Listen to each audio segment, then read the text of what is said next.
Hey, what is going on, everyone? Welcome to another episode of the SurgeCast, Season 2, Episode 15. We're presented by Primo X Hockey, Level Up Snacks in the Clutch Apparel. I'm Zach Martin. I'm Bailey Curtis. And if you're on our YouTube version, you might see our guest down at the bottom of the screen.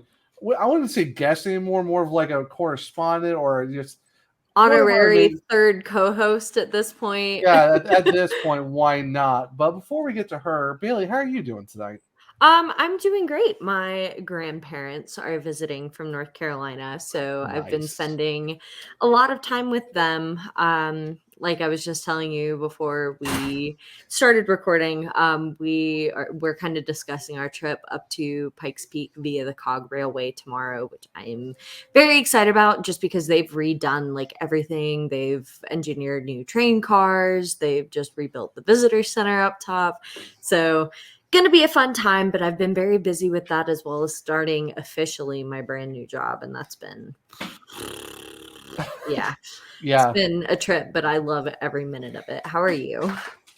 Well, first of all, that's amazing. That's cool. You get to see your grandparents. I know about the Cog Railway. That's so exciting. I'm kind of jealous because that's definitely something I want to go do at some point. But no, that's awesome. For me, I'm doing good. Just it's Friday night. We thought, let's do a podcast on a Friday, see what, there's been a little bit of news.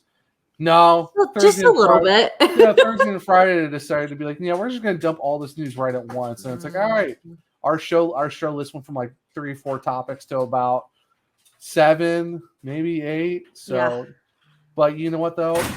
I'm all good. I got my 25th anniversary jersey I'm picking up on Wednesday. I am so stoked. Amazing anniversary present from Tara, so I'm excited to grab that because it's gonna be Rod Brendamore. My white whale jersey has been picked. It is more of a modern, which I don't care at this point. It's the same thing. It's just got more modern look to it. I don't care. Check it off the list. I got a Rod Brendamore jersey in the original OG style look. So plus I'm going to the home opener. I'm just excited. That's gonna be awesome. Oh yeah, plus you get to break the jersey in. Oh yeah, I get to bring the jersey, but also get to tailgate with some amazing friends beforehand too. So that's gonna be super sick. Just to be able to hang out with everyone. Yeah. So our guests might be there too. Other past guests might be there as well. So no, I'm really excited about that. But you know what? Speaking of our amazing guests, how about we just bring her on? I'm so excited for her. You guys know her. You guys love her. My sister from another mister, Cat Hunter. How you doing, friend? Hello. And yes, I feel like an honorary member after I got looped into a bad spot in our fantasy draft. I feel like because I was associated with you guys. Yep. You know what? I mean, that sounds because if no one knows, we're actually in a 14-team league with a huge roster. So basically, like a lot of forwards, like 4 or 5D, like the bench is like 7 deep, 6 IR slots. And the thing is, it's basically 14 hockey nerds all in the draft together. So we did like a lottery draft and everything. And yeah, me and Bailey got we got screwed over, but it's our whole division got screwed outside of Evan. It was brutal. Yeah, I think when we first landed, wasn't it? We were 9, 10, 11. Weren't those our spots? Oh no, it was 10, 11, 12. Yeah. So even worse. Yeah. So it was like 10, 11, 12, and like the rest of our division was still like 7 and 8. So like almost the entire front half of the draft, or the back end of the draft, was all of our division. It was like Beth, Courtney, us 3. Yeah, so everybody from like the My High part of it all got super lucky with at least during their first round. Yeah. And then I got freaking Landeskog fleeced from me because I misclicked. Hey, you know what though? Getting the guy you got with getting Anderson from Calgary was still a great pick though. So that's not bad. Not Freddie Anderson, but no, I mean from Calgary, still a good pick though. But, Cat still got Jacob Slavin, but for an absolute fleece job of a trade after the fact, because okay, thanks, I guess. I've already had an inquiry about my surprise pick of Lehkonen, so that'll be interesting. Oh yeah, well, honestly, that was a fun trade though. So but basically, I think Kat, since the fact that she's been on the podcast too much, she got like that SurgeCast like voodoo. The luck rubbed off on me, but it was like bad luck. So, I mean, I don't know. We're sorry. We're sorry, but also, hey. I know. I was like, I don't know what Black Cat walked across any of us, but yeah, we definitely had some bad juju that day. But it's fine. It worked out. Yeah, I mean, I like my team. I know pretty much everyone. I think everyone in the draft liked their teams. Yeah. So it's just, Who were your guys' first picks? Do you remember? It was because I had back to back. It was mine. I had back to back, so I got Roman Yossi and Mitch Marner for my first 2 picks. Yeah, I was scared to leave it. Like, I was surprised Aho was still there by my pick, and so I snatched him up real quick. For a first round Aho, that's not a bad pick, though. I mean, the fact, and especially after one of our lovely opponents was kind of teasing me, was like, "I'm gonna take him before you do," and I was like, "No, the heck you aren't." So. The thing for me is, though, the fact that I didn't draft any Hurricanes on my team, which is surprisingly enough, but it's just how the draft went. Like Svetch went, like I had to sit for like 30 picks. Yeah, I have defense. I don't have any of them on forwards, but I have them on defense. I have our power play guys, so I'm hoping that that's a good sign. Well, the fact that you got Burns and Slavin, that's not bad whatsoever. And then I picked up on when we had to fill up our bench, I got Coughlin, and right now he's also running out of their power play. So, I remembered that when I was picking up my waiver players this morning, because waivers opened up yesterday. Yeah. And I was like, oh, I should see if Coughlin's still there. And then as soon as I saw that, like I had a feeling to look on Discord, saw that under your team, I was like, oh, I was so mad. Yeah. At that point, I was going with guys that I still like. I was like, it's my later picks. It's for my bench. And I was like, I just got to go with people I know. He's going to be good too. He's going to help out a lot on the power play. So the fact that I have 0 Hurricanes. I do have a former Hurricane in Elias Lindholm. So that kind of counts, but not really. You get brownie points with Jules. Yep. Jules already pegged me to win the league, and I'm like, let's pump the brakes a little bit. Like the other teams are still pretty solid, but I mean, it's gonna be like the most chaos and the most toxicity, but in like the best way possible. Oh yeah, it's just all in fun, good chirps, and just fun times. Basically, this league's gonna last for a long time, especially with who we got in it. Mm-hmm. It's just gonna be fun, but. Don't worry, we're not going to be doing fantasy hockey talk the whole night. That's just our quick little thing, just because it's just interesting how it worked out. That Cat got the bad voodoo from being with us too much to be like, hey, your draft slot's going to be really bad and right near us. So good luck. When you guys were like, hey, you want to join this episode? I was like, I don't know if I need more bad luck. I'm not sure. Yeah, because it was funny. I think it was Brad from the Storm Cellar. It's like she's more of like a correspondent now than a guest because of like how many episodes. I think was it 4 or 5 now? I'm like, at this point, it just kind of makes sense. It's not really a guest. It's just a hey. You're our honorary third co-host. That's your new moniker. Like to some of our friends, you were like, should we leak it? And I was like, I don't know if it's a leak or anything because I mean, surprise. Yeah, like TikTok Extraordinare, honorary third co-host of the SurgeCast, because the most availability that we can get is just through Cat Hunter. So it works out. But Bailey, you want to give a quick rundown, just a quick overscope for what the people should be expecting from our episode tonight? Because it's a long list of stuff. It's a long list. So we're going to kind of start out by talking about the last 2 preseason games that we just had, just because we've got a large break of games between now and the 12th. Not like a large break, but large for, the season. It's enough. It's enough. We've got some waivers. There's some guys on waivers, or at least clearing waivers, to talk about. One who was just recently put on them, which was a shocker to me. Some news about some quick stuff about Calvin DeHaan, some quick news about Coughlin. We've got some athletic stats posted by The Athletic to talk about as well. Some cup predictions, which were not surprising to anyone. And then our Forgotten Kane segment, but you guys know to expect that for the rest of at the end of our episode. So no shocker there, but there's a whole giant laundry list of things, maybe not super lengthy, but still podcast worthy to discuss. So yeah, I'll strap in, guys. Yeah, we're like, we'll be a couple things to talk about, and then by the time we get to recording, no, it's a good list. So just a bit. Yeah, but I mean, why not talk about that Columbus game? Because like I know it was basically an AHL team for Columbus, and it was mostly a lot of our our guys for Carolina, but it wasn't like super heavy loaded, but it was enough to be like, okay, you can kind of tell these like a lot of the fringe guys who are going to be actually starting and stuff like that, because we had our top 4 in D pair there, but yeah, did not expect to put 8 goals against Columbus, but it was just, I mean, prepares us for the 12th. Yeah, have a game. Martin Nietzsche's 2 goals, 2 assists. Yeah, Brent Burns went absolutely off. Like Hakaniyemi was playing absolutely out of his mind. Stepan 2 goals. Stepan was playing with a guy who really wants a roster spot, and so was Nason. Yeah. How about Ryan Dzingel though with a couple of nice apples as well? Yeah, like, dude played out of his mind. You remember when he had his it just brought back flashbacks of when him and Holla played with Natchez, and they were they were a good line for a little bit. And then Holla went revenge mode. Yeah, Holla just went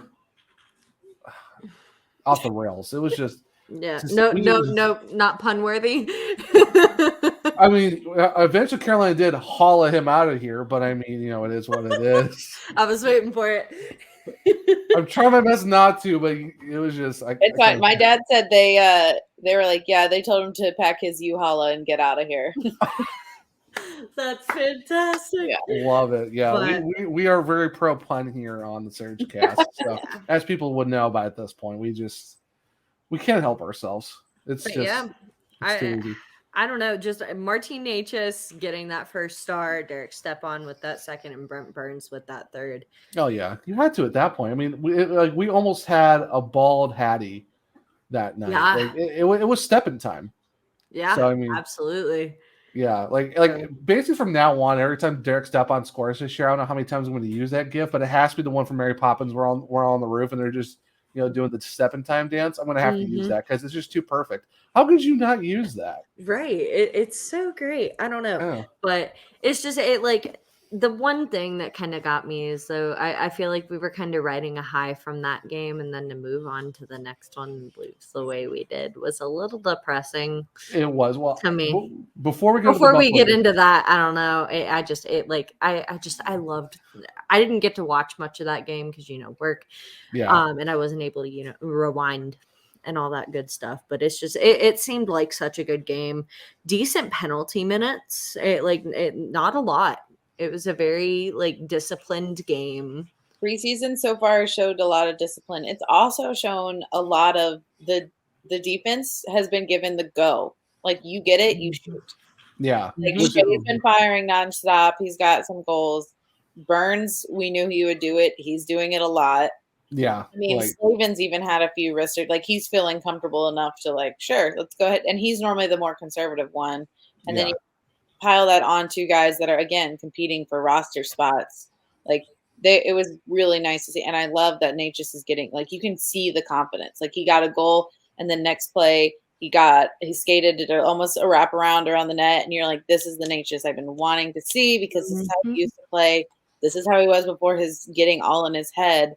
Yeah. And it was if he stays like this, that second line is beautiful. Oh yeah, no, the Natchez KK special line is gonna be absolutely disgusting. This is that whole game of just how everyone was scoring and just everyone shooting on net. I think they had a multiple points guys that night, which is something great to see. Like you said with Slavin, he doesn't have to worry about shooting as well because the fact that he has a guy who can actually play defense as well. He's not just all offense. Because Brent Burns plays fantastic defense, so he can actually go a little bit outside of his comfort zone and be like, okay, maybe I'll put some more pucks on that. We know Jacob Slavin can score goals. It's just now Brent Burns is burning people on defense, if you will. There we go. That was, but. When you were talking about the penalty minutes, though, that game got goony real fast for preseason hockey. Yeah, Good Branson with an absolute like flashback to Bertuzzi against Moore. Like I know it was a big hit, but the fact that like he tackled, I forget who it was for us, like just absolutely tackles him from behind. It was just like, and all he got was a 4-minute roughing penalty. I'm like, how do you not get tossed? Was it Legacy? Well, it was also like it was one of the guys that like I think it's one of the ones we sent down to the Wolf. It's like it's not an established in a jail. Like you don't have any history or beef with this guy. Like maybe it's not a great hit, but like a full-on running diving tackle. Yeah, not necessary in a preseason game, and you only get 4 minutes for roughing. Like that should have been at least an ejection or something. If it was us, we would have gotten an instigator and like 10 other minutes just because. Yeah. Like it's a preseason game and we're tackling dudes from behind. Defenseless guys who don't even know what's even coming to them too. It's just like it was so unnecessary. Yep. I've seen a lot of those. It feels weird, but this preseason I feel like I've seen more of the like really like just unsportsmanlike thing. Like I know you're like they're like really want to prove themselves going into the season, but we've had hits like that. I've seen a couple of guys like do a punch at a guy's head, and I'm like, it's preseason. Like, oh yeah, Jeff. Why is all that coming out? Yeah, Jeff Petrie from the Penguins. I think we talked about this last episode, but it's like Pete. I think Petrie and Goodbranson are already like front runners for scumbag of the season. We're not even one game into the regular season, and we got just absolute goonage and scumbaggery already into the season. It's such a joke. But a positive coming out of it is like, go and do that nonsense and give us a power play. Our power plays. Oh gosh, positive, all the positive vibes, and I don't even want to jinx it, but it's been doing what it needs to do, and I'm like, praise. Yes, yeah. the fact you got Burns quarterback in one, you got Cogs back in another one as well. Like the lines for the power play units are absolutely fantastic. Like I'm here for it. Like the way, like we're hoping this isn't just like, oh, it's the preseason. We're getting all of our power play goals out of the way now. I'm like, I hope they're saving some for the regular season because like the reason that I think we're putting a lot of hope into it based on preseason is because a lot of our preseason games have featured a very NHL heavy roster until the last one. Until the last one. And I mean, even with the ones where you saw more AHL guys versus NHL guys, like it's still like you've got some of those guys, and a lot of times it's just kind of weeding out, okay, what exactly are we going to do with these guys? But a lot of the games where we've seen like like a lot of power play performance is where we see like a huge amount of those NHL guys kind of showing off that special team and showing what they can do. And that's kind of basically a flash forward into the future, I think. Yeah. That second power play line you mentioned with Cogs it's pretty much our second line, isn't it? It's Nature's KK and Svetch. And Cogs. No, is it? I thought Special. I know someone had the lines up earlier too. I forget what it was. No, I saw it. I was pretty sure when I read it, it was pretty much our second line because I was like, okay, we're keeping that chemistry because they definitely were on it in some of the preseason. They had the passes were on point. Yeah, like for me, like because everyone's guessing where Patre is going to be when he comes back, and I'm like, I don't know if that second line's clicking by the time he comes back. That's going to make it very interesting of how I don't know where he's going to go. So I have input from Walt Ruff 9 hours ago. As of right now, the power play units: PP1, Aho, Jarvis, Kasha, Terravine, and Burns. PP2, KK, Natchez, Stastny, Svechnikov, and Coghlan. So our that is new guys are it's Kasha and Stastny that are being thrown into them. But besides that, it's pretty much the first line and the second line. Yeah, right. Yep. And then our more offensively minded defensemen in Cogs and Burns. Like I'm absolutely here for it because now Jacob Slavin doesn't have the power play. He can keep the PK all to himself. That man can finally get some rest time. I know, right? Yeah, no more like 28, 29 minutes a game. He can actually be normal and not get like 12 penalty minutes, which how dare you, sir? Let's just talk about this for a second and how when we got Coghlan, we had no idea who this kid was. He was just an addition. He was like, here's your gift, and like here's like a card that goes with it. Right, exactly. Yeah, right. Like he's the card.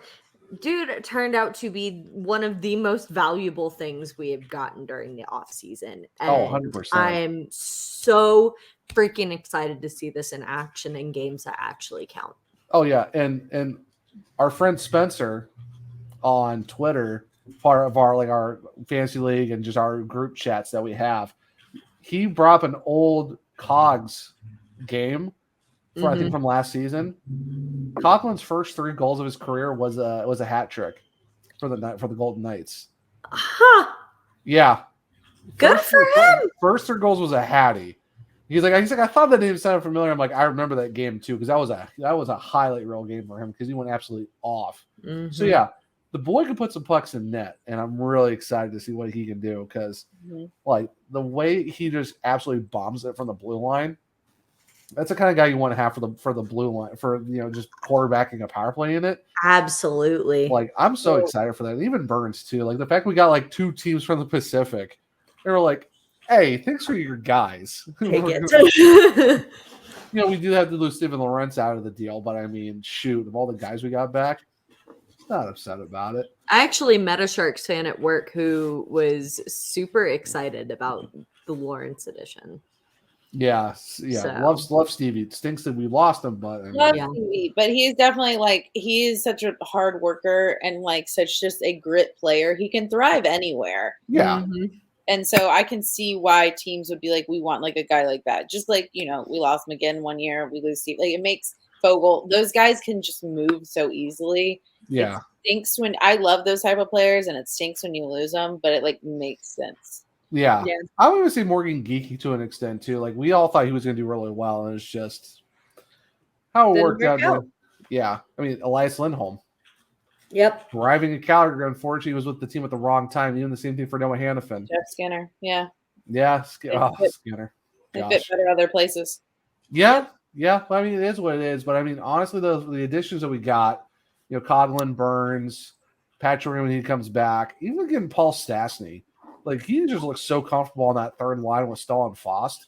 Oh yeah, that line is going to be. That's going to be exciting to watch. I'll be honest. Of the additions, the one I haven't really. I don't know if I just haven't seen a lot of them, or I'm just not impressed. The Kasha, and I know he struggles with injury. He's one that I haven't quite been with when we have Drury and Sepp and Nathan fighting for a spot. Yeah.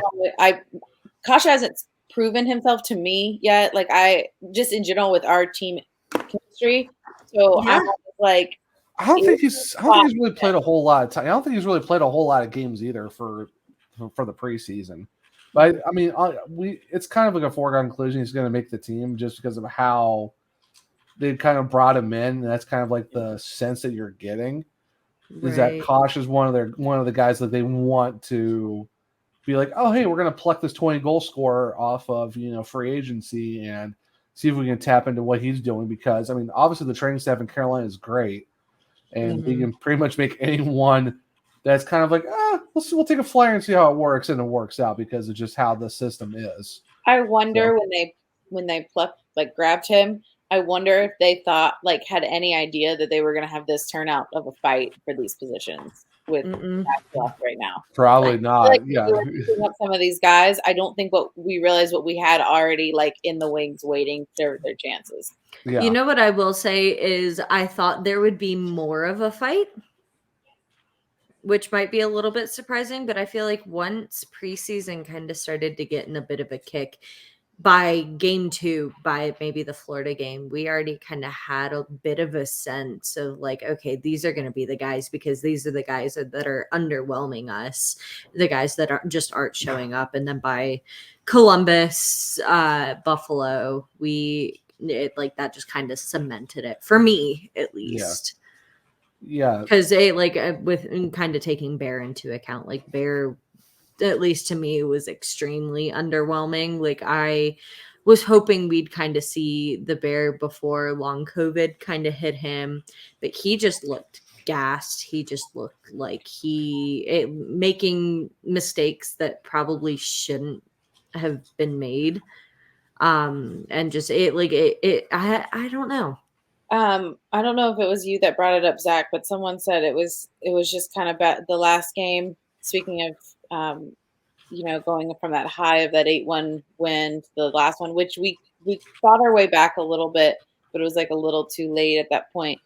It was, I felt someone said that was a lot of the goals for their team were highlights of Bear getting burned, which is not a good sign when you're fighting for a spot with guys that are, like we said, like Cogs has pretty much already taken one.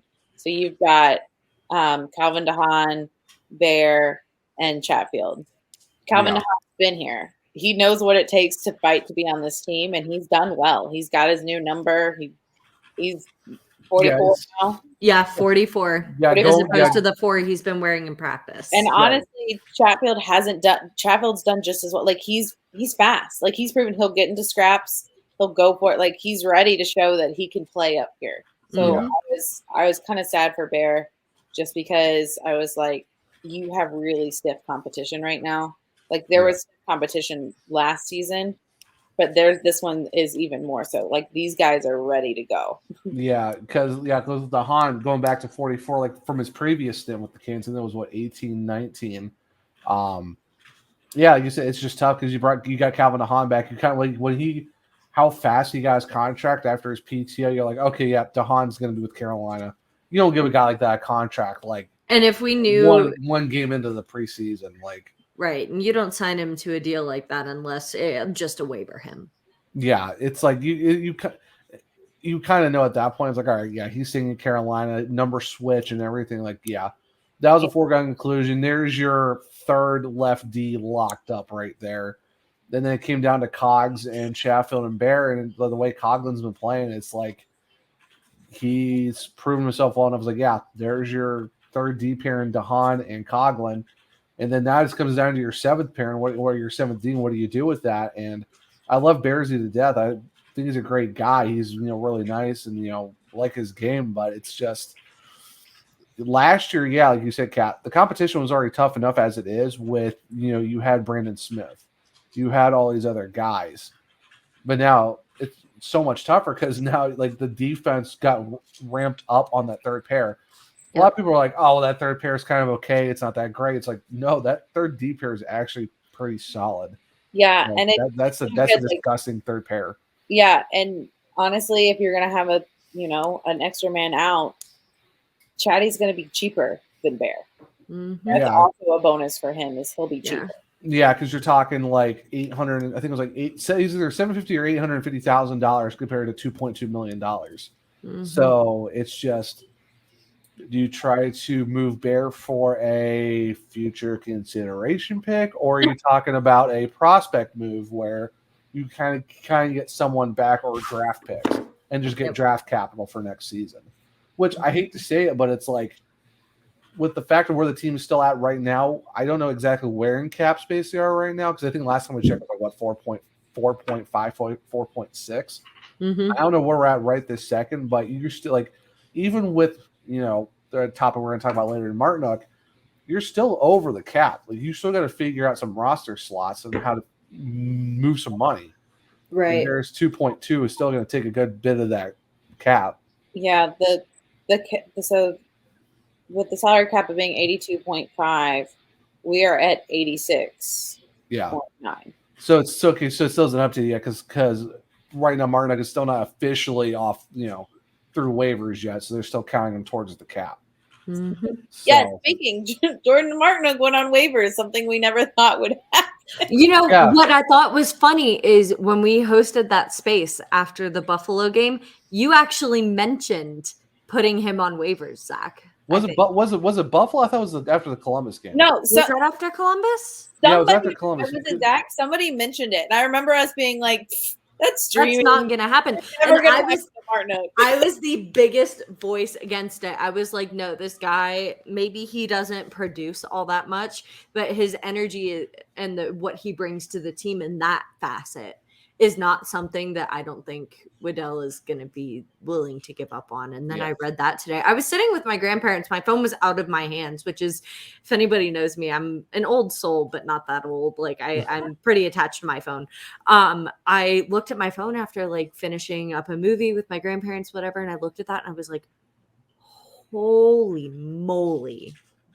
Like out of the blue, something I did not expect. Yeah, it whatsoever. was the Columbus game because I think the Buffalo game was our draft night. So yeah, we didn't. That's right. That's right. So it was a Columbus game, but yeah, because I was with a buddy of mine, we were hanging out and stuff, and I saw like on our way back, I saw that it's like, oh, Martinuk's been placed on waivers, and I'm like, wait a minute, hold up, there's no way that just happened, but goes to show that it's like I mean, it's not official yet, so we're still waiting for the official, like, okay, he's been cleared, this is what the cap looks like, blah, blah, blah, blah, blah. But it's just like, okay, that was none of my daily curve for the offseason to see Jordan Martin go to Chicago. So my work had like a fun day, and so I was out and we were doing like yard games, like cornhole and all this stuff. So I had my phone nowhere near me because I'm like, it's Friday, like nothing big happened. Like, season starts next week.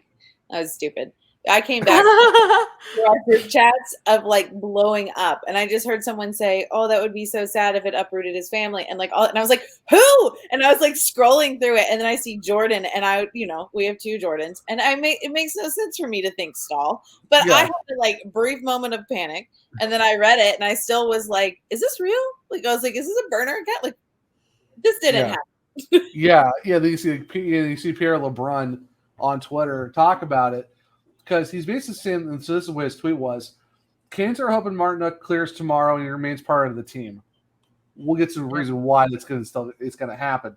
This is about maximizing roster flexibility ahead of opening night. He carries a $1.8 million AAV, but his salary jumps to $2.7 next year. So with the fact that his so that's not because of him going down, it's going to jump. That's just how the contract is structured. It's gross. It goes up. Gross contract. Yeah. So for the fact that of where his last 2 seasons of his contract is, they say it's split on cap friendly. In reality, it is what it actually is for next season. The fact that it goes up to 2.7, they think it might scare off a lot of the teams. But you never know. Sometimes my team might get a bug up their ass or something. And we're like, okay, we're gonna go get them. Well, they might want him for this season, and then then you have to decide for next season. Yeah. So I mean, it all really depends. I mean, he's 30 too, so I mean, it is what it is. It's just it was definitely surprising when you see Martinuk get moved to the waivers, and this is what Walt Ruff tweeted. Earlier today, and this is a quote from Don Waddell. It's vital that we maximize our flexibility prior to finalizing the opening day roster. Our expectation is that Jordan will be part of our group as we try to bring a championship to Raleigh this season, which you would love to see it. It's just not something you would really think of it actually happening like right now. What's crazy. What was really surprising to me though is this all follows us making a huge deal when when it came to him being a UFA and came down to him needing to be resigned, and everybody on social media was like, we need to make this happen. This is our guy. We can't let him go anywhere else, blah, blah, blah. And then once his contract was signed, everybody got so excited, threw a Marty party, so to speak. Yeah, right. And now that this is happening, everybody like all over social media is like, I'm surprised, but it needs to happen. Whatever. And there's people who are heartbroken, me included. I mean, because his energy is something I will preach to anybody who is willing to listen. It's a staple on our team. Like when you think of the Canes, one of the big things that I come up with is our pregame hallway things, like Mr. Svechnikov, which I brought that up with somebody, and they were like, "Oh my god, I totally forgot we're not going to have that anymore." So it's just he was the hype guy for sure, but it definitely I've also seen all the tweets where everyone's like not really celebrating it because we like the guy. It's never been a question. We like the guy. We understood his role. But if you're looking for a cup, you need someone to put in points. Absolutely. And they pretty much said we have to do this so we can sign Stepan. Like that's literally like they said we're signing Stepan And then everyone, of course, was like, "How?"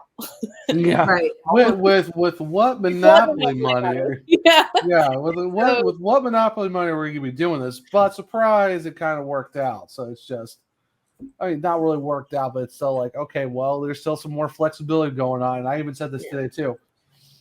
Get ready for the "I do not envy Don Waddell" tweets, because oh my absolute goodness, the circus moves that he has to make to still get the team under the cap with all. We have all these guys signed. We still have to sign Stepan. Stepan isn't even finalized yet. We're like, oh, Stepan's with the team. Not officially, but how are we going to get that done with the money that we need? Unless he takes like a veteran minimum. You know what? I will say, I was scrolling through Twitter the other day, and I ran across a tweet from somebody who actually ran into Don Waddell at the Eye and asked him about Derek Stepan. Was like, hey, so what's the deal for it? And he all but said, the deal is done. So I shared it to Zach, and he goes, "I won't believe it until I see it from Right. an actual source." yeah, so when I saw that tweet, Not being I offensive, was not like, being offensive to the person. Like, I get it. It might have happened. It's just like, I didn't talk to Don Waddell, so In the what world do of I fake- know? In the world of fake news, you just got to be a little skeptical, because it's Right. also it's good news. Like, you're like, I want to be excited about this, but I'm like, yeah, it's yeah, like, but just in When case. I read that, Yeah. though, I nowhere near thought that in order to get that, it meant this Martinook. happening to Yeah. Jordan Martinook. Yeah, I didn't expect it either, but it's just like, yeah, like I said, nothing to that person. It could have actually happened. It could be true. I get that. I'm not trying to be, whatever, blah, blah, blah. It's just like we all said, fake news does happen a lot until the team actually says something. Because I don't want to go on and spread rumors and speculations. Oh, it's done, blah, blah, blah, blah. Right. I try my best as someone who's working hard to try to be in hockey media in some way.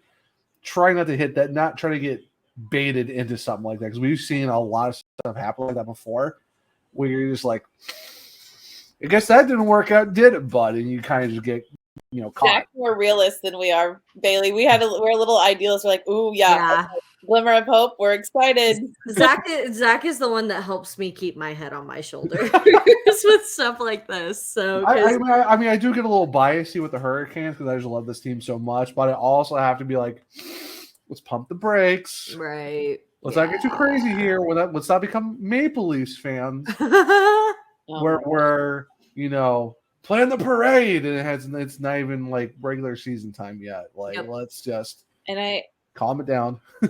I know we're going to talk a little bit about some over expectations for the Leafs. I know we have something to talk about with that, but I do want to encourage like anyone that wants to know more about the Jordan Martinook, like all that cap stuff. Because I was asking Zach before this, I'm not a big person understanding all the cap salary hits, all of this stuff. Corey Lavalette has a great article on it, and if you want to try to understand numbers, I would go check that out, because you can kind of figure out why they did. Yeah. Think it still is. I mean, it's like a weird temporary solution. Yeah. Like, it's not actually a great a solution long term yet. Yeah. Big props to Corey Lavalette though for getting the athletic spot for the Canes. Absolutely fantastic. Been following him for a long time. Great guy, does a really good job. So an absolutely fantastic pick to replace Sarah Sivian for the Sarah Sivian, wishing her all the best. Yeah. Oh, she had a tweet today where she was talking about one of our favorites. Nino had his first game as a Pred today, and he scored, and she tweeted, and she said, "Give me fuel, give me fire. It's up to you now, Preds admin." And it hurt a little bit, and also hurt a little bit that the Preds admin didn't do it. But it's fine. It was just 2 losses at once. It was like, no Sarah, no Nino. Yeah. New season. Yeah, no, you can't do... It doesn't feel right, because we started. I don't know if Minnesota started that. I don't want to confirm that it was us that started the Nino Niederreiter thing. First time I had ever heard it was when he came to us. So better person to ask for that would be Joel, as the Wild are the Abs kind of not huge rivals, but like he holds a little bit of a grudge against Nino still. Yeah, So he might be a better person to ask. Yeah, I need to see if Minnesota was doing it. If not, then it's a Canes thing, and I don't appreciate someone trying to like Sarah, stop giving away our secrets. Yeah, like that's our thing for Nino. Don't give it to someone else. That's not what we're here for. But I mean, all the best in Nino. But like tweets about him. Yeah. No, it hurts. It does. It hurts. But okay, so going back to Buffalo real quick, just because we have to talk about it. Great job by the NHL to be like, oh, it's on NHL Network and ESPN Plus. Oh, psych! No, it's not. It's just on the NHL Network. Yep. Luckily, I did find the game, but yeah. Bearsy had a point. I will say, out of all of the preseason games, all he had was a point. And if I remember correctly, or I'm looking at it, it was on Stromwall's goal. Yeah. So we all kind of assume what was coming. I mean, you have a heavy loaded Sabres team against an AHL roster of the Hurricanes, but we also did have an AHL team go to Florida and win a game. That's what I said. I think that's why it hurt.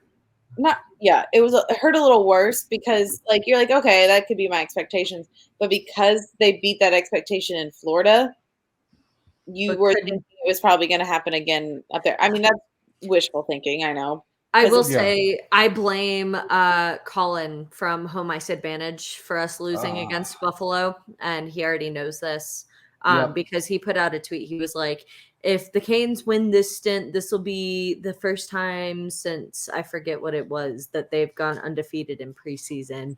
Exciting things to look forward to. And I was like, bro. Colin. Dude. I know he's a recent guest of ours, but bro, you don't put that out in the universe until the game is over, sir. Right. you don't. The hockey gods listen at all times. Please don't do stuff like that. Okay, Colin, I'm telling you right now, do not do this around the playoffs. Oh my God! You better delete Twitter during playoffs. I swear. That's the ones you save in the drafts, sir. Please, I beg of you, do not put those type of tweets out in the universe. Love you the most, buddy, but please. We appreciate you. We're definitely getting you back on, but please do not put that out there. Okay, so to stop blaming him. The positive, I'm trying to save him. The positive. No, it's all in jest. We're all joking. Oh, yeah. We love you, buddy. But anyway, yeah. I think Piotr did well. Yeah. He was just kind of left out to dry. I didn't see anything where I saw some things where he was more aggressive to go get the puck, and that might have I couldn't tell if that was maybe the best choice, but at the same time, I don't think he had trust in his team in front of him.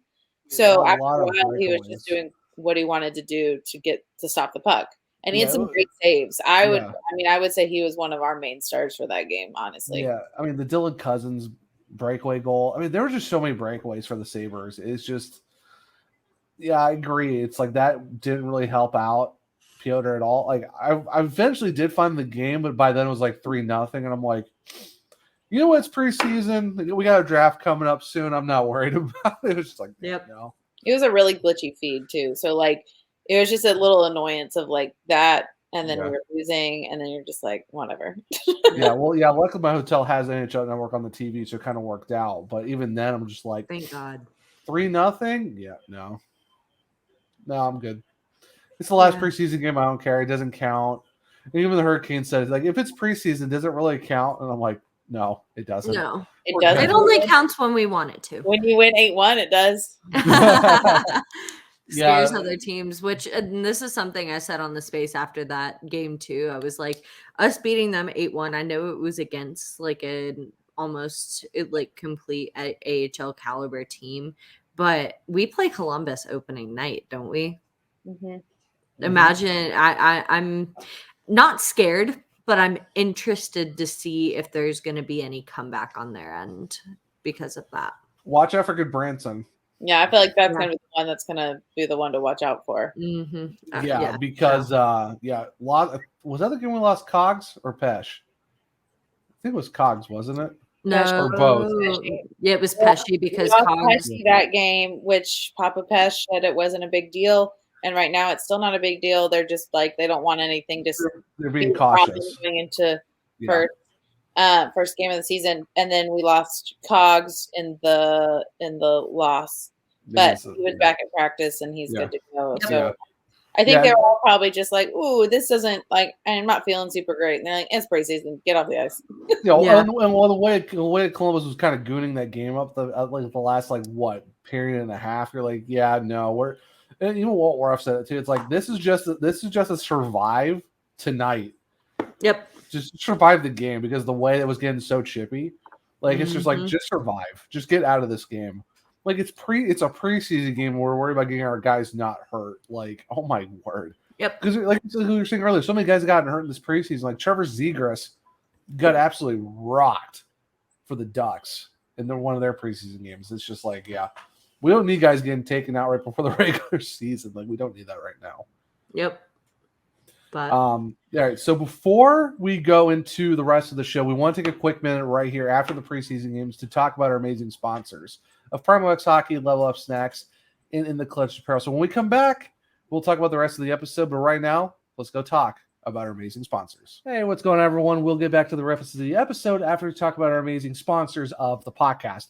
First sponsor we're going to talk about is our original OG number one sponsor, and that is Primo X Hockey. If you're looking for any hockey equipment, if you're talking indoor or outdoor, pucks, sticks, tape, apparel, anything like that, Primo X Hockey is the place to go. If you go to primoxhockey.com, they have an amazing sort of options for stick tapes, stick guards, pucks for indoor and outdoor, laces, all that type of good stuff.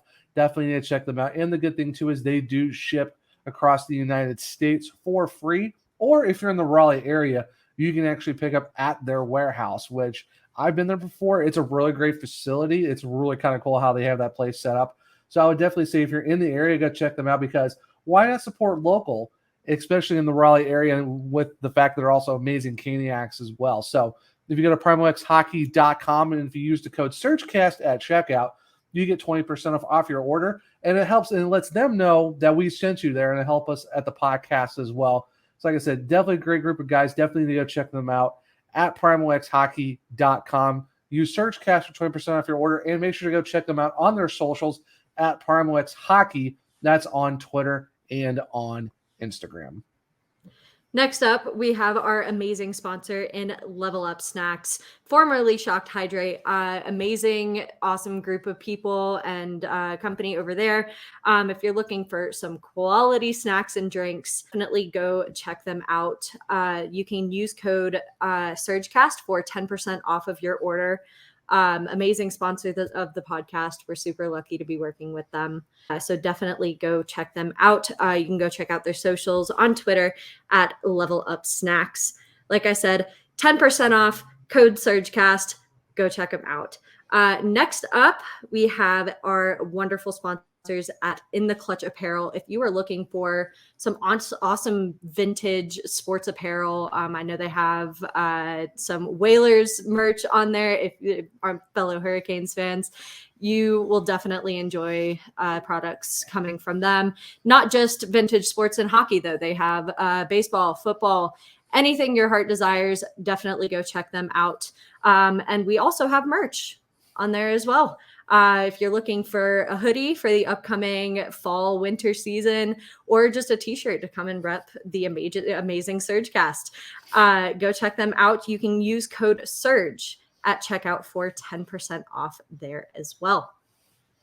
And lastly, the sponsor is not only of the podcast, but it's more so of Belly Up as a whole, and that is Canadips. If you're looking for an everyday way to try to wind down from a tough day or just try and get through the days in general, I would definitely say check out Canadips. They're a great CBD company out of California. The good thing is it's hemp only, no THC, so you can just take them whenever you can. They're coming in little pouches, about 10 milligrams, 150 milligrams per can, so you get about 15 pouches of those.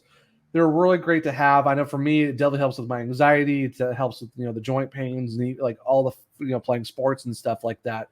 I've used them a lot. I know a lot of people around Belly Up Sports have used them, and I definitely would recommend these things to anyone. If you're looking for a way to help you just get through your day and try to wind down and try to get some relaxation and zen into your life. A lot of great flavors. We got the Palmy, which is black tea. They got the new ice cream sundae, which is really good. They got mango.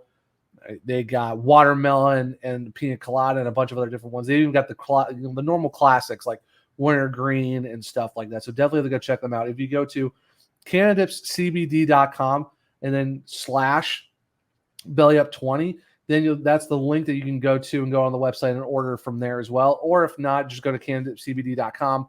Then at checkout, use BellyUp20 and you'll get 20% off your order. And it actually helps out the global brand of Belly Up Sports if you go use that discount code of Belly Up 20. I couldn't recommend these guys enough. They're great. They're amazing.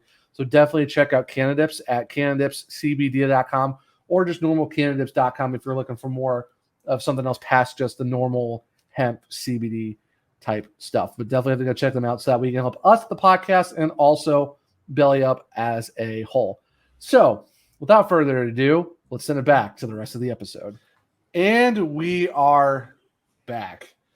Cool. So before Bailey, we get into stat stuff, I want to talk about this ticket situation. There's a couple things about the Steam series we do have to talk about, but we'll definitely do that one first. The other one is a very interesting list. But yeah, so let's talk about the ticket situation real quick because this is thank goodness someone mentioned this because this has been a complete cluster. Oh my God. NHL do better? You would think so for how many Winter Classics and Stadium Series have we done in Heritage Classic games at this point? Like we've been doing this since 2007? Also, I'm sorry, you delayed us a year or so or more on this game, and we finally get it, and you're like, they're not going to show up. So let's talk about that because we were delayed a year, and they still had the audacity to say North Carolina does not have a market to sell out this game. What? Let's give what? Yeah, so the Hurricanes were I forget who tweeted it out from earlier today. I think it was 18,000 tickets was allotted to the Hurricanes, and Don Waddell said this was the fastest sellout of tickets. So let's. So we were originally allotted somewhere around 18K, right. And then so the Hurricanes went back to the NHL. And they were like, yeah, we need more tickets because this demand is insane. So we were given, at the end, a total of 30K tickets. For a 56,000 seat stadium. The rest of those tickets sold out in 3 hours. Yeah. Carter Finley is a 56,000 seat football stadium, and originally they're giving us the size of PNC Arena for tickets. Yeah, and the fact we had to get an additional was it an additional 30? Was just no? So it's 30 total. Okay, so we got bumped up to 30 from our original 18. So we got an extra 12,000 tickets and no sold out in 3 hours. And the NHL's like, oh, we didn't know they were going to sell this many tickets. Did you see the 2006 Stanley Cup game? Did you see the 2011 All-Star game? Just listen to the broadcasters and anybody else in North Carolina tell you how much the hockey market has grown since 2018 alone.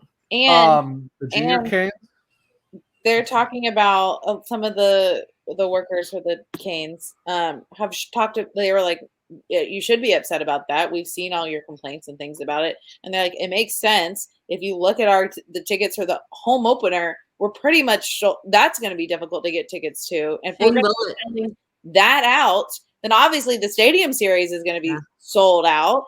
And I know me, myself, and I as well was annoyed. And I understand we shouldn't really take it out on our Canes people as much because they are just going by what the NHL has given them to work with us. The communication could have been better. But because now that I know that they did this with the tickets, it makes sense why the Canes wanted to offer a certain amount of tickets to their season ticket members, whether it be full season, partial season, whatever. They were like, it's going to sell out. It did. The people got all the tickets. And then when it moved down the different types of ticket holders, they offered less tickets because we're like, the NHL only gave us this many. Like, this is what we're stuck with. Yeah. It's It's great. And I even tweeted it out, and people were like, "Well, great take, but the King, like, I didn't get season tickets for the NHL." I'm like, I understand that. It's still an NHL run event. It's not a Hurricanes home game. Yeah. It So is next to the arena, Mhm. but it's not a Carolina Hurricanes home game where they control the tickets.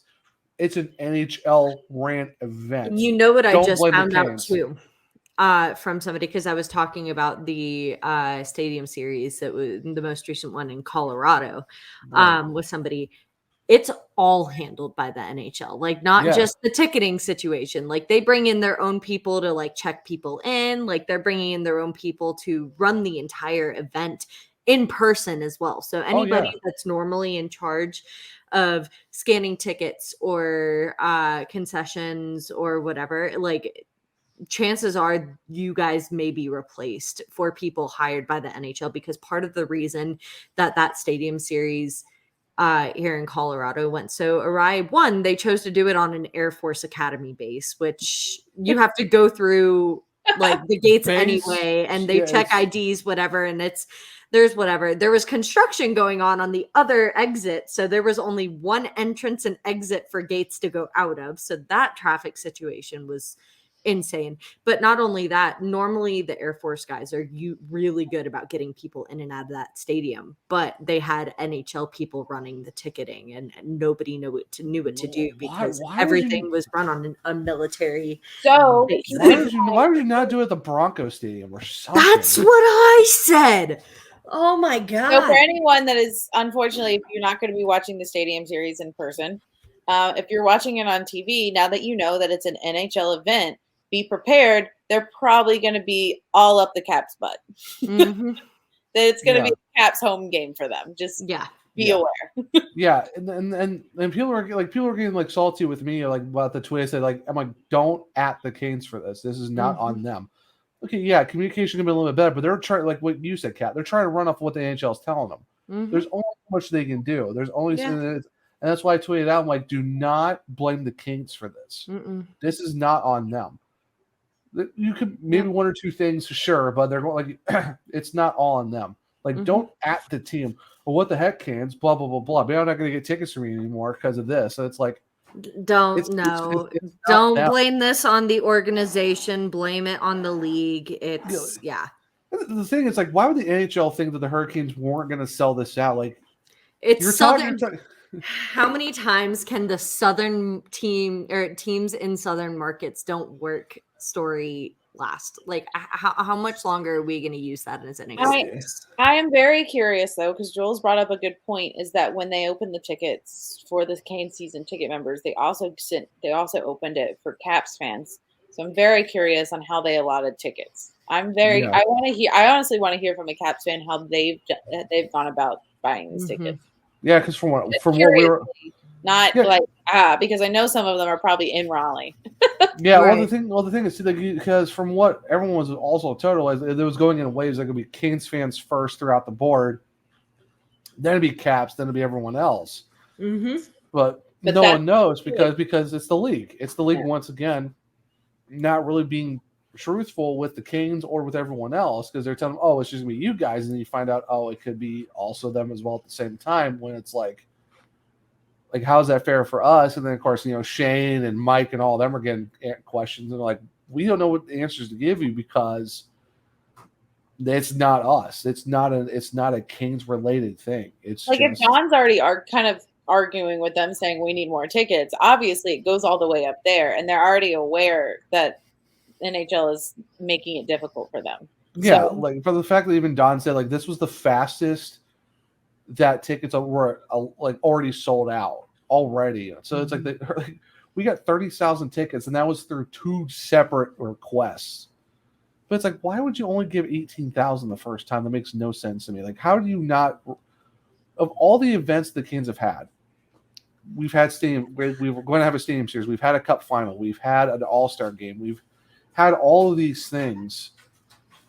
You've done so many outdoor games. Like, why would you not think it would work down here? Like, this is a once in a lifetime event opportunity for fans of our team to get an outdoor game. Like, when are you ever going to see us in another outdoor game after this? Like, when's that going to happen? Yeah. Who knows? Because LA's been in a bunch. Chicago's been in way too many. Pittsburgh's been in a lot. Colorado's had 2 in the past like 5-ish years. Washington's been in so many. Boston's been in a ton. The Blackhawks, like Penguins, Rangers.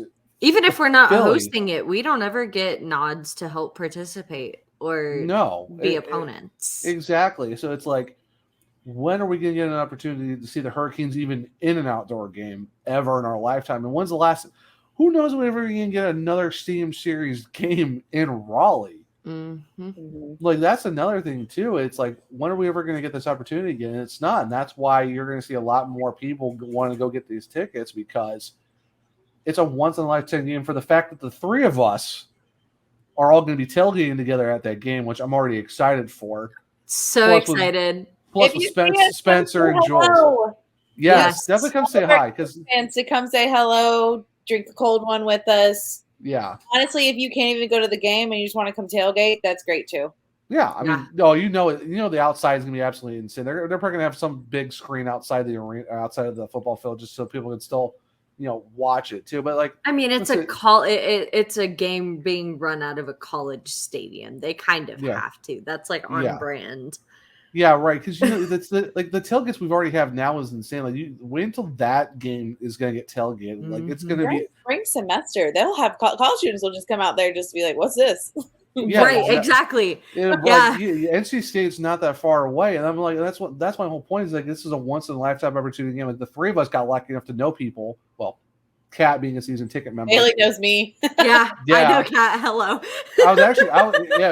My thing was going sideways. I was going to ask Kat, hey Kat, I might need some help here, but luckily. And I'm glad your thing worked, because honestly, we had promised more tickets, because one of the miscommunications was they were saying you get so many tickets per season ticket. And so, but they didn't say meaning season ticket account.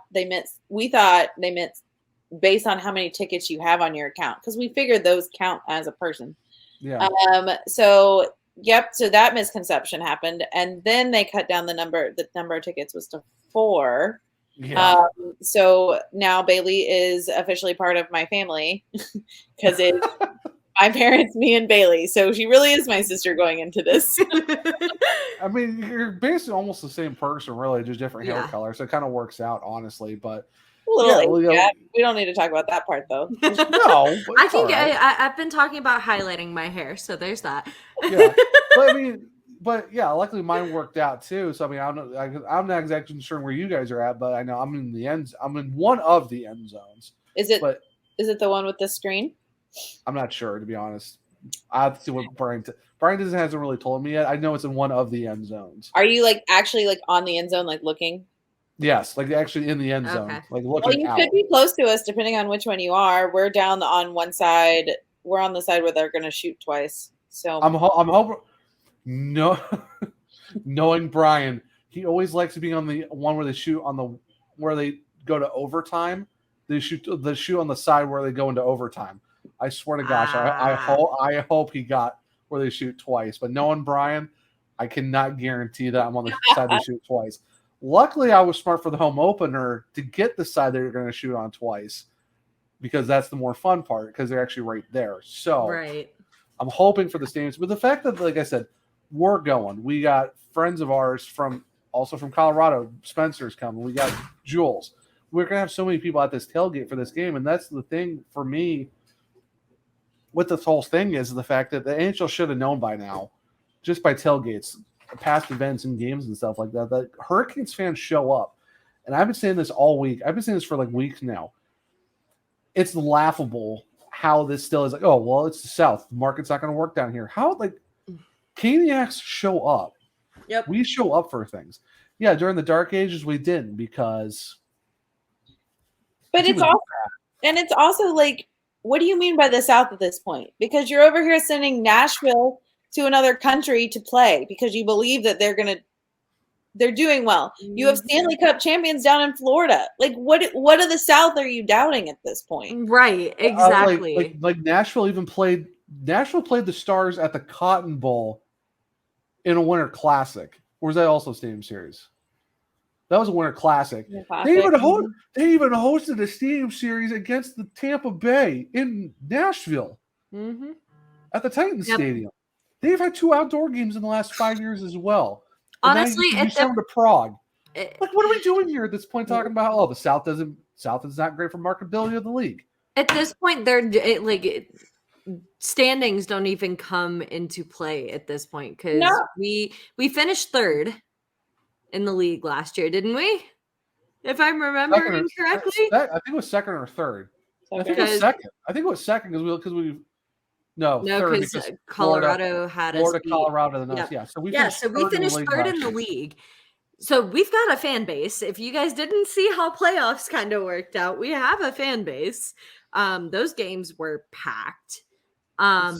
You've got people out of even out of market and in non-blackout zones that are sitting here cheering this team on. I can't begin to tell you how many people I've met around here who are like, you guys are good.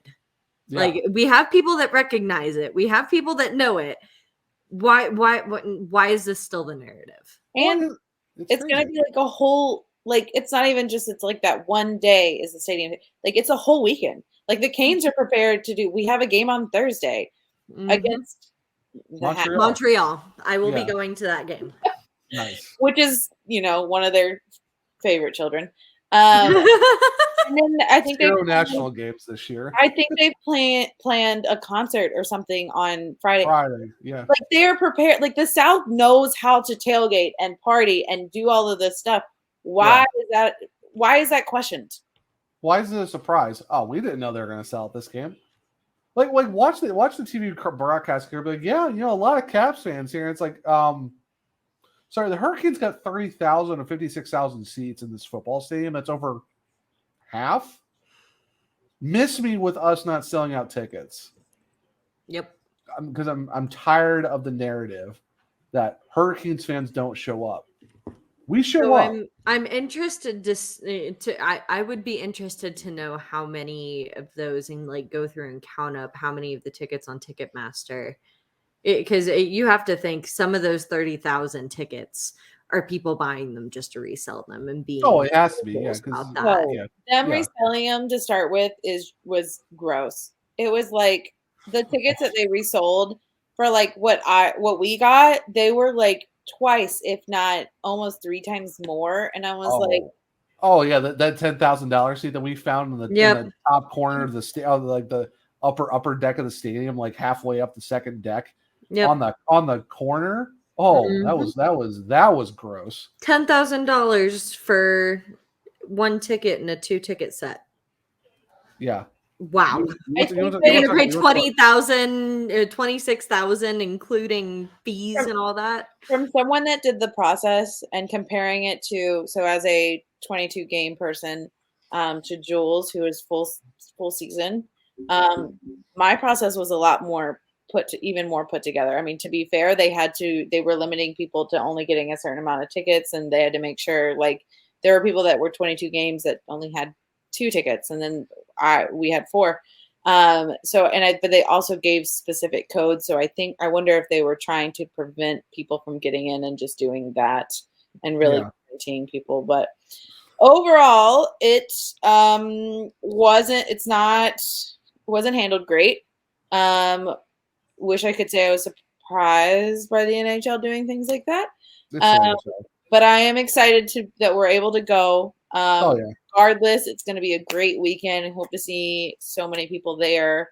I'm just tailgating. We're going to be making videos together. I'm so I've got a mini blender that I'm going to bring for some margaritas. Of course, storm brews are going to be had because you just can't not have storm brews at a Canes game because it just wouldn't feel right if we didn't. The fact that we all get to tailgate together. What's that? I don't like storm brews. It's okay. I am in the minority. I know, and I know everyone's upset that they went up in price. I'm a Labatt girl, so.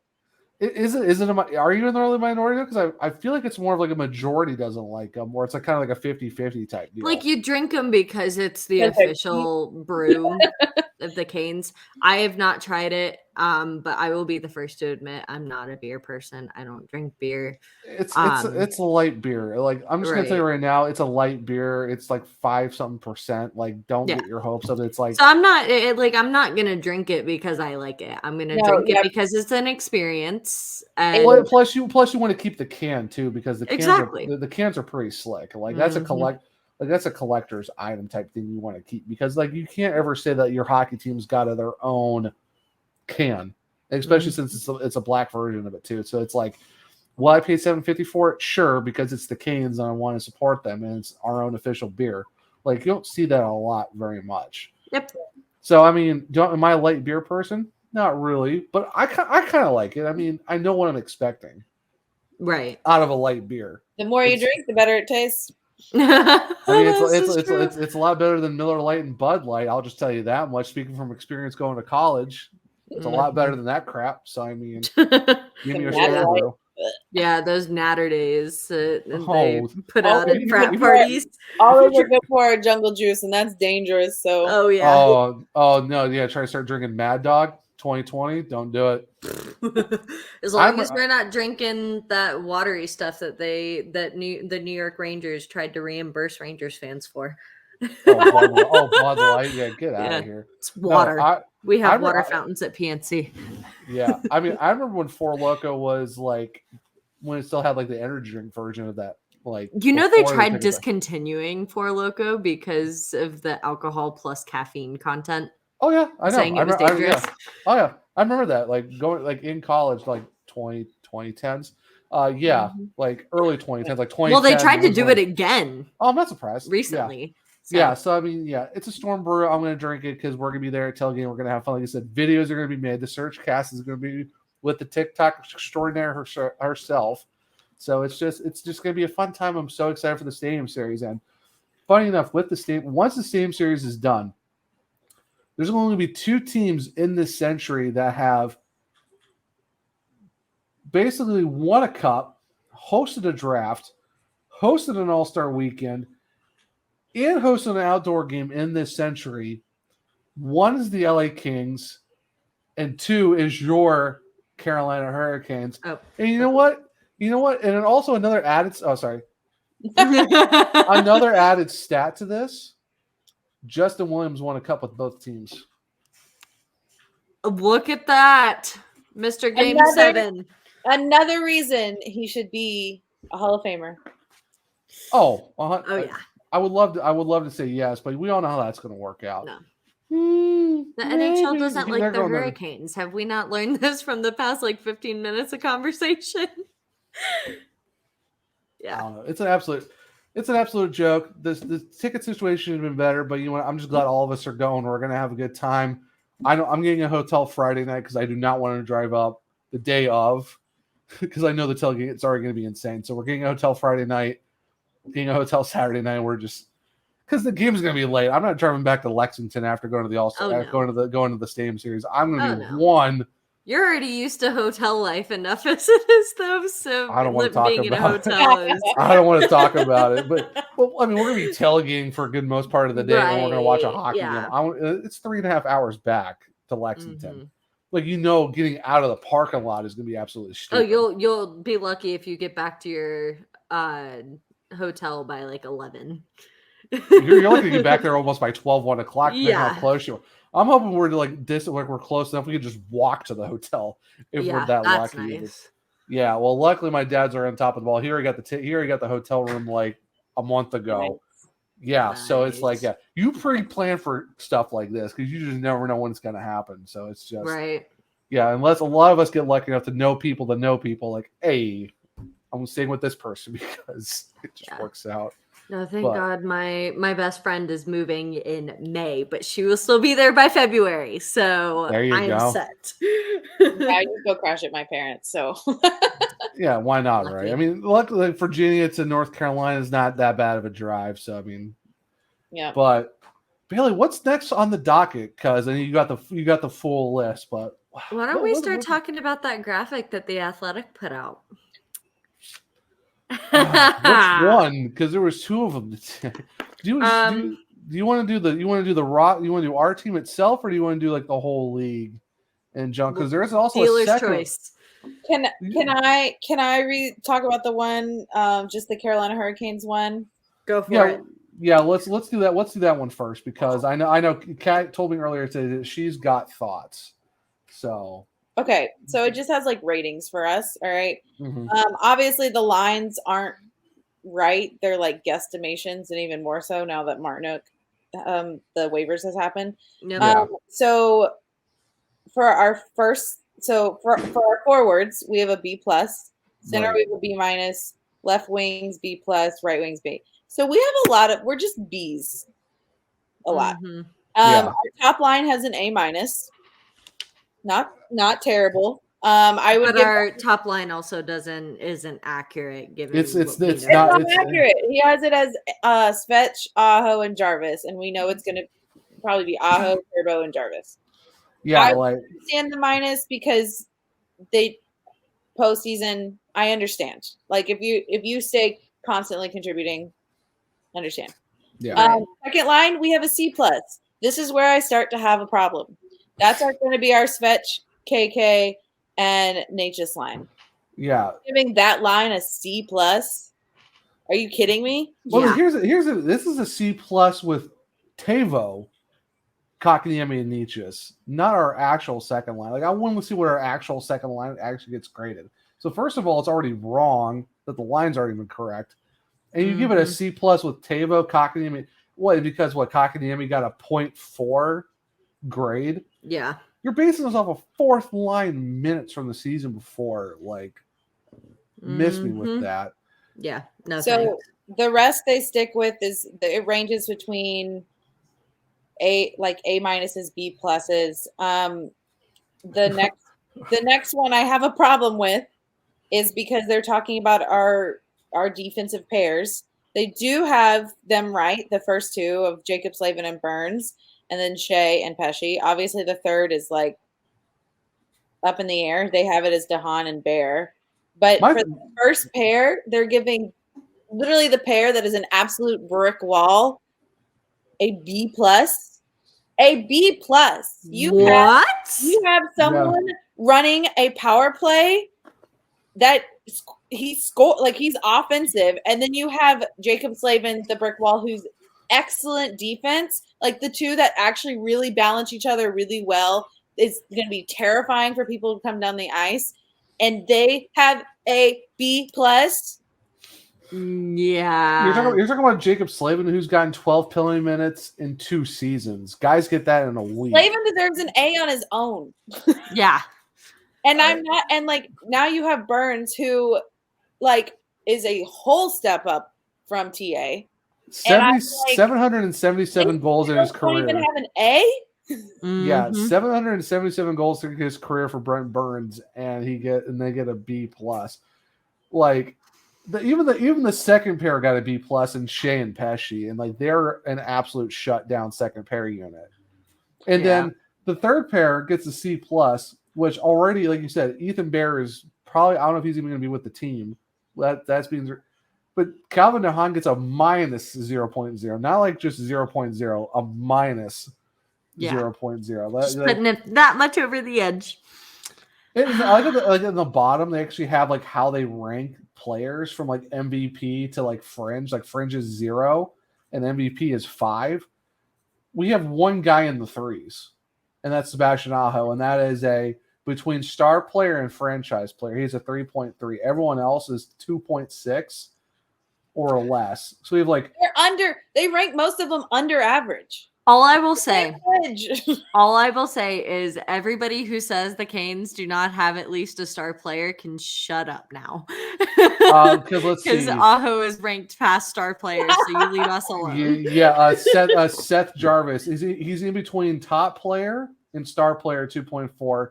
Svetch is in between. He's a star player. He's a star player too, so we have 2 of them. Leave us alone. Jacob Slavin 2.6, Freddie Anderson 2.9. So that's 1, 2, I stand corrected. 3, 4, oh my God. 5 guys that are top or better. They gave Ronda a 0.7. I'm sorry. The disrespect. What?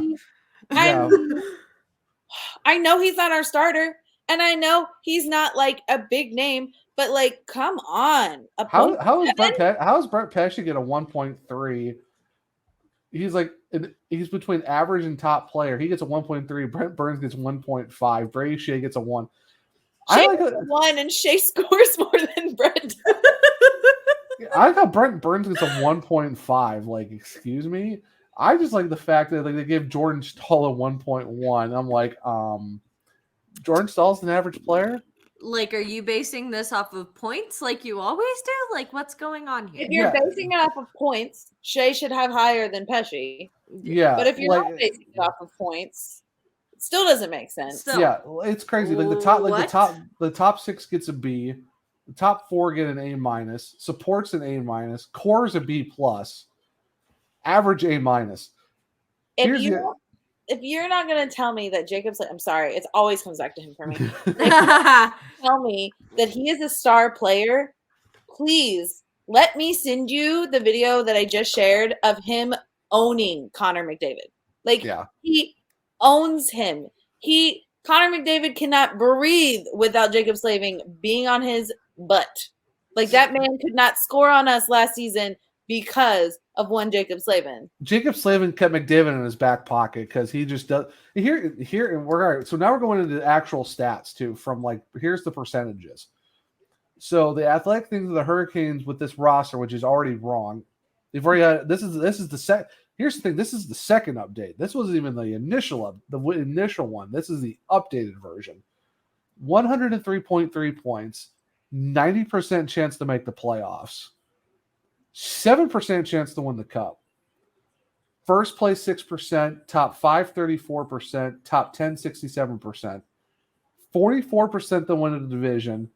Likely rank is first. Probability 44%. To reach the cup finals 14%. Final 4 is 31%. So we're talking the conference finals. And then the division final is 53%. Points wise. 120 plus 1%. That's tough. There's not a lot of teams that are going to get, 120 plus. Right. 3% for 120. 115 is 9. 110 is 18. 105 is 23. 100 is 22. 95 is 15. 90 points is 7%. 85% is 2 points, is 2%. And then 80 points is 1%. Like, what? Like, you're telling me there's a probability we're going to get under 90? You're telling me that there's a 10% chance we're going to get 95 or less. Yeah. With honestly, this roster. And this is are you looking at the pie chart for this? Oh, no. Are you talking about the hockey puck one, or? No, I was talking about the pie chart that normally comes out about the no, I haven't playoffs. Seen it. No, you haven't seen it. So, no. Newsflash, surpriser. Yeah, this breakdown that we just talked about was he did a little solo breakdowns of each team, but there's the pie chart. Oh no, I didn't see the athletic version of that one. I know hockey pucks. Athletic. Was it? I don't think it was. I don't think it was the athletic, but it's I forget who it is. I know hockey puck. I know hockey puck usually does it. The pie chart? Yeah. I don't feel like maybe it is hockey puck. I don't know. Big pie chart where it's like all the first round, second round, third round play. Yeah, final. So. Yeah. Newsflash, for anybody who's wondering, Calgary and Toronto both have better odds than us again this year. So you're talking about the Athletic did do one, but theirs is not the actual pie. It's like their bar chart, but it's like I don't like the bar chart. The pie chart is more fun to look at. Yeah, like the sideways bar. Fun to look at because it's wrong. Well, but it's easier for my ADHD brain to handle instead of like the sideways bar chart where it's like not making the playoffs, make the playoffs, division, like round. Circles are more fun. And also, for anyone listening, obviously, we're going to be biased to the Carolina Hurricanes. But they have said that the Leafs, the team that is the butt of the joke that cannot make it out of the first round, has a higher percentage of winning the Stanley Cup than the Avalanche and Tampa Bay and Calgary and Calgary and the us. Canes. And I'm sorry. What notable moves did they do in this offseason?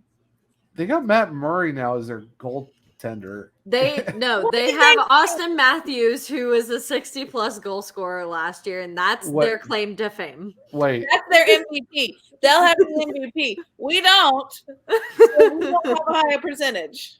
here's another thing too. Sorry, I raised my voice. You're fine.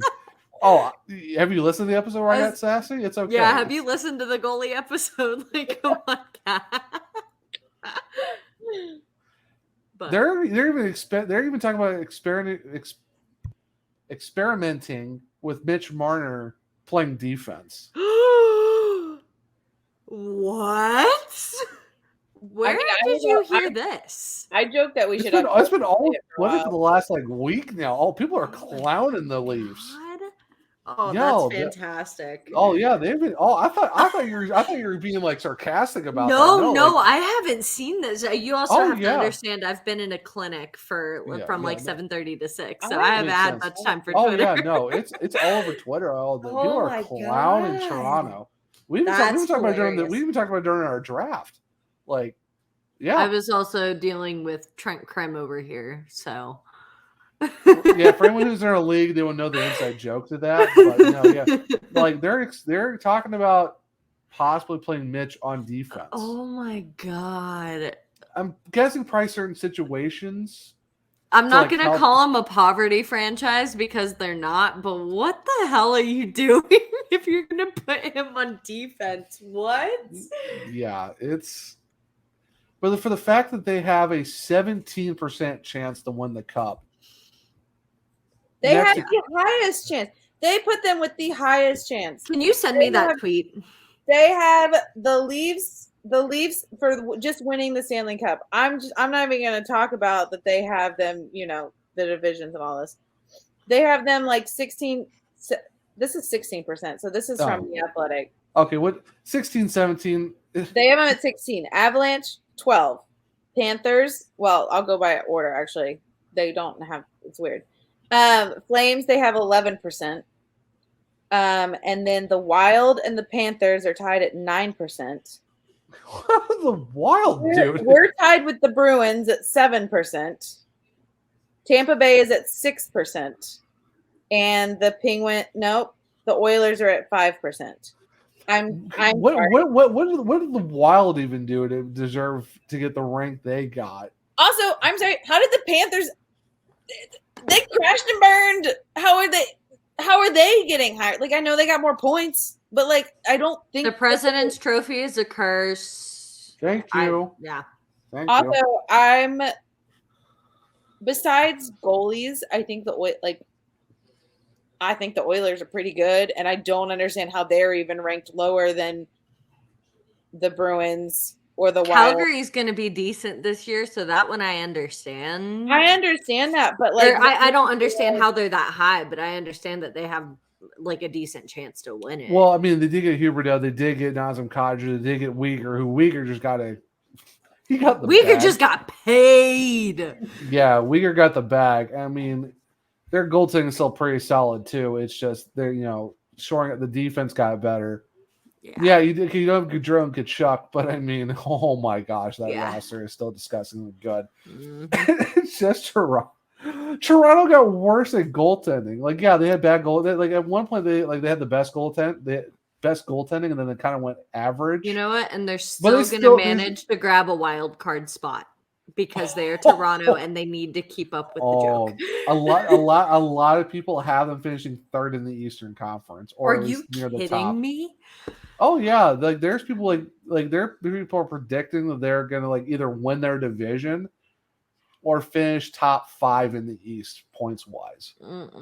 So here's another from Andy and Rono from AR Hockey Stats. Oh, on I Twitter. just saw those. Yeah, These guys, I like these guys. These guys are out of Chechnya. Here's how they're kind of they say there's some surprises. I do have to give Dom credit though. Some of his stuff though, the algorithm, whatever program he uses, gave way too much credit to some teams and not enough credit to other ones. Because there was one that absolutely floored me, where it was talking about how Carolina would finish with like not any like somewhere like doesn't even make the playoffs, and like other teams are making like some stupid numbers, or but like the fan vote had Carolina finishing with 107, finishing second in the entire league compared to, and then finishing behind Colorado. But there's other ones where you're just like, this is an absolute joke. Like, what are we doing here? But what I think is funny for their predictions for each of the conferences is that they have the Rangers out of making the playoffs. Yeah. They don't think they're even going to sniff second. Oh, yeah. So we're talking about, it says, are we talking about the Andy and Rona one, or are we talking about, okay. Yeah, so the Andy and Rona one. Other ones have them finishing above us. Or second in our division, which I think they're going to finish third in our division. If you haven't listened to our predictions episode, please go watch some of that one, because I know a lot of people gave me a lot of flack for Rangers finishing behind Pittsburgh. What are we talking about? Trust me. Oh, or don't. I'm going to give you credit. I think I know we're going back to we're starting a new season. We shouldn't talk about playoffs or anything anymore. But I think if Crosby hadn't gotten injured. And I honestly think that Penguins were the better, and they should have won that. Honestly, yeah, they should have won that series, but they didn't do their job. So thanks, Pittsburgh. Yeah, we're not doing your job. It honestly wasn't that the Rangers were better than them; it was them shooting themselves in the foot. And I also say that's the same for what happened to us. We're done. Moving on. Read your new chart. All right. So the Andy and Rona. This is the team points projections for this season. So this is who they like. The Western Conference, real quick, they got Edmonton first. Don't see that happening with 108. Calgary, then it's Colorado. The only 100-point teams is three of them. Then they got Minnesota, Vegas. Vegas is not making it. They did not get that much better. Nashville, Vancouver, LA. I do see those three teams. Replace Vegas with the Blues. Yeah, they have the Blues. Move them down and push everyone else up, and you've got it. Yeah, like St. Louis missing out by a point to the Kings. I don't see the Blues missing it. Dallas, yes, because I don't think they got that much. I mean, they finally did sign Jason Robertson, who also got paid, because after hearing no young guy's going to get $8 million, and he just got also paid. So funny how that worked out. Seattle, Anaheim. I think Anaheim's going to be better than that they're saying. San Jose makes sense. Arizona also makes sense. Chicago being the worst. Chicago being the worst team. Sorry. Beth, I'm sorry, but that's brutal. Yeah. Chicago is my second team because I grew up liking both Carolina and Chicago. Don't hate me on it. See, if I'm going to trust anybody's power rankings, it's going to be JJ's in the one article he did for the Central. Yeah, he has Arizona finishing behind Chicago, which I can see happening because Arizona didn't get that much better, but I would say I would put Anaheim above Seattle, honestly. Yeah, flip-flop those two. Honestly, I could see Anaheim finishing 10th. I think Anaheim is pretty good. I could see it. Yeah. So here's the Eastern Conference. We're gonna go from 16 to 9. So Montreal. I don't know about that. Shocker. I mean, they do have Jake Allen in net, but I mean, with under Martin St. Louis, though, like they played really well last year. Yeah. Under Marty. So I mean, Cole Caulfield woke up from. Out of principle, I'm not gonna give them enough credit, but I'll give them better than last. Yeah, because I think I've got Philly down there. Philly's gonna be last. Sorry, Sam. I know we have to apologize to all our friends. I know. I don't know. I could. Yeah, I don't know. Philly seems like it wants to take that last place from the Habs. Buffalo, makes sense. Detroit, I think Detroit got better, honestly. Like I don't see them that low. I think they're better than the Islanders. Why are the Islanders up? I was gonna say switch them maybe in my book because I mean the Islanders have Sorokin, but how much is that gonna help? Hey, Matt Barzal also got paid, which hey, Islanders, don't lose him this time. But at the same time, we also what happened with Svechnikov the year after he got paid, he kind of got worse. Yeah. So the Islanders and CBJ, I think you flip-flop Islanders and Detroit makes sense. Ottawa with 91 points, that's a huge jump for Ottawa. I could maybe see that, but I think Ottawa's not going to be bad this I year. think they're like sleepers. Like I don't think. Yeah, they are my sleeper team for the like East. Slowly climbing. Oh yeah, they're definitely a sleeper team, but 91 points though. That's. If I'd you probably have possible. in Montreal, yeah. It's possible. It's possible for sure. For the fact they have the Rangers out is very surprising. I don't. How They much have do the the Rangers out? under the Devils. Oh. Yeah, no, take the Devils out of contention in my book. Yeah, like I think I put the Devils fourth in the division and put the Caps out just for the hot and take. that's the one that you and I disagreed on because I think the Caps are gonna make it. And the thing with this one, the Caps only have 98 and the Rangers are only 4 points back. So you never know. I just did for a spicy hot take. I'm like, hey, look, the Devils might make it and the Caps might because Caps are old and they've not. Caps they always make it by like the skin of their teeth. Yeah. Mm-hmm. Like they always have like by the power of Alex Ovechkin. Without Alex Ovechkin, on his no back way. and just powers through. Yep. Yeah. Okay, so this is where with the West they only had like 300-point teams. The East had 6. Last year they had 8, so 6 makes more. Pittsburgh 6, Boston 5th. Boston is. Oh, don't even get me started on Boston. Yeah, Tampa at 105, Toronto at 106.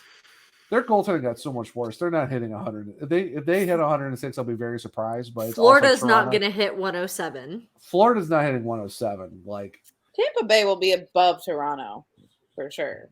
Tampa's going to be above Toronto and Florida.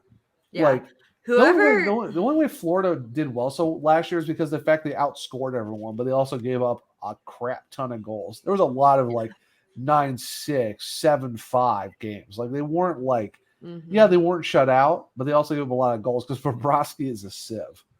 Like they just outscored. They basically just had to outscore everyone in like 13 goal games.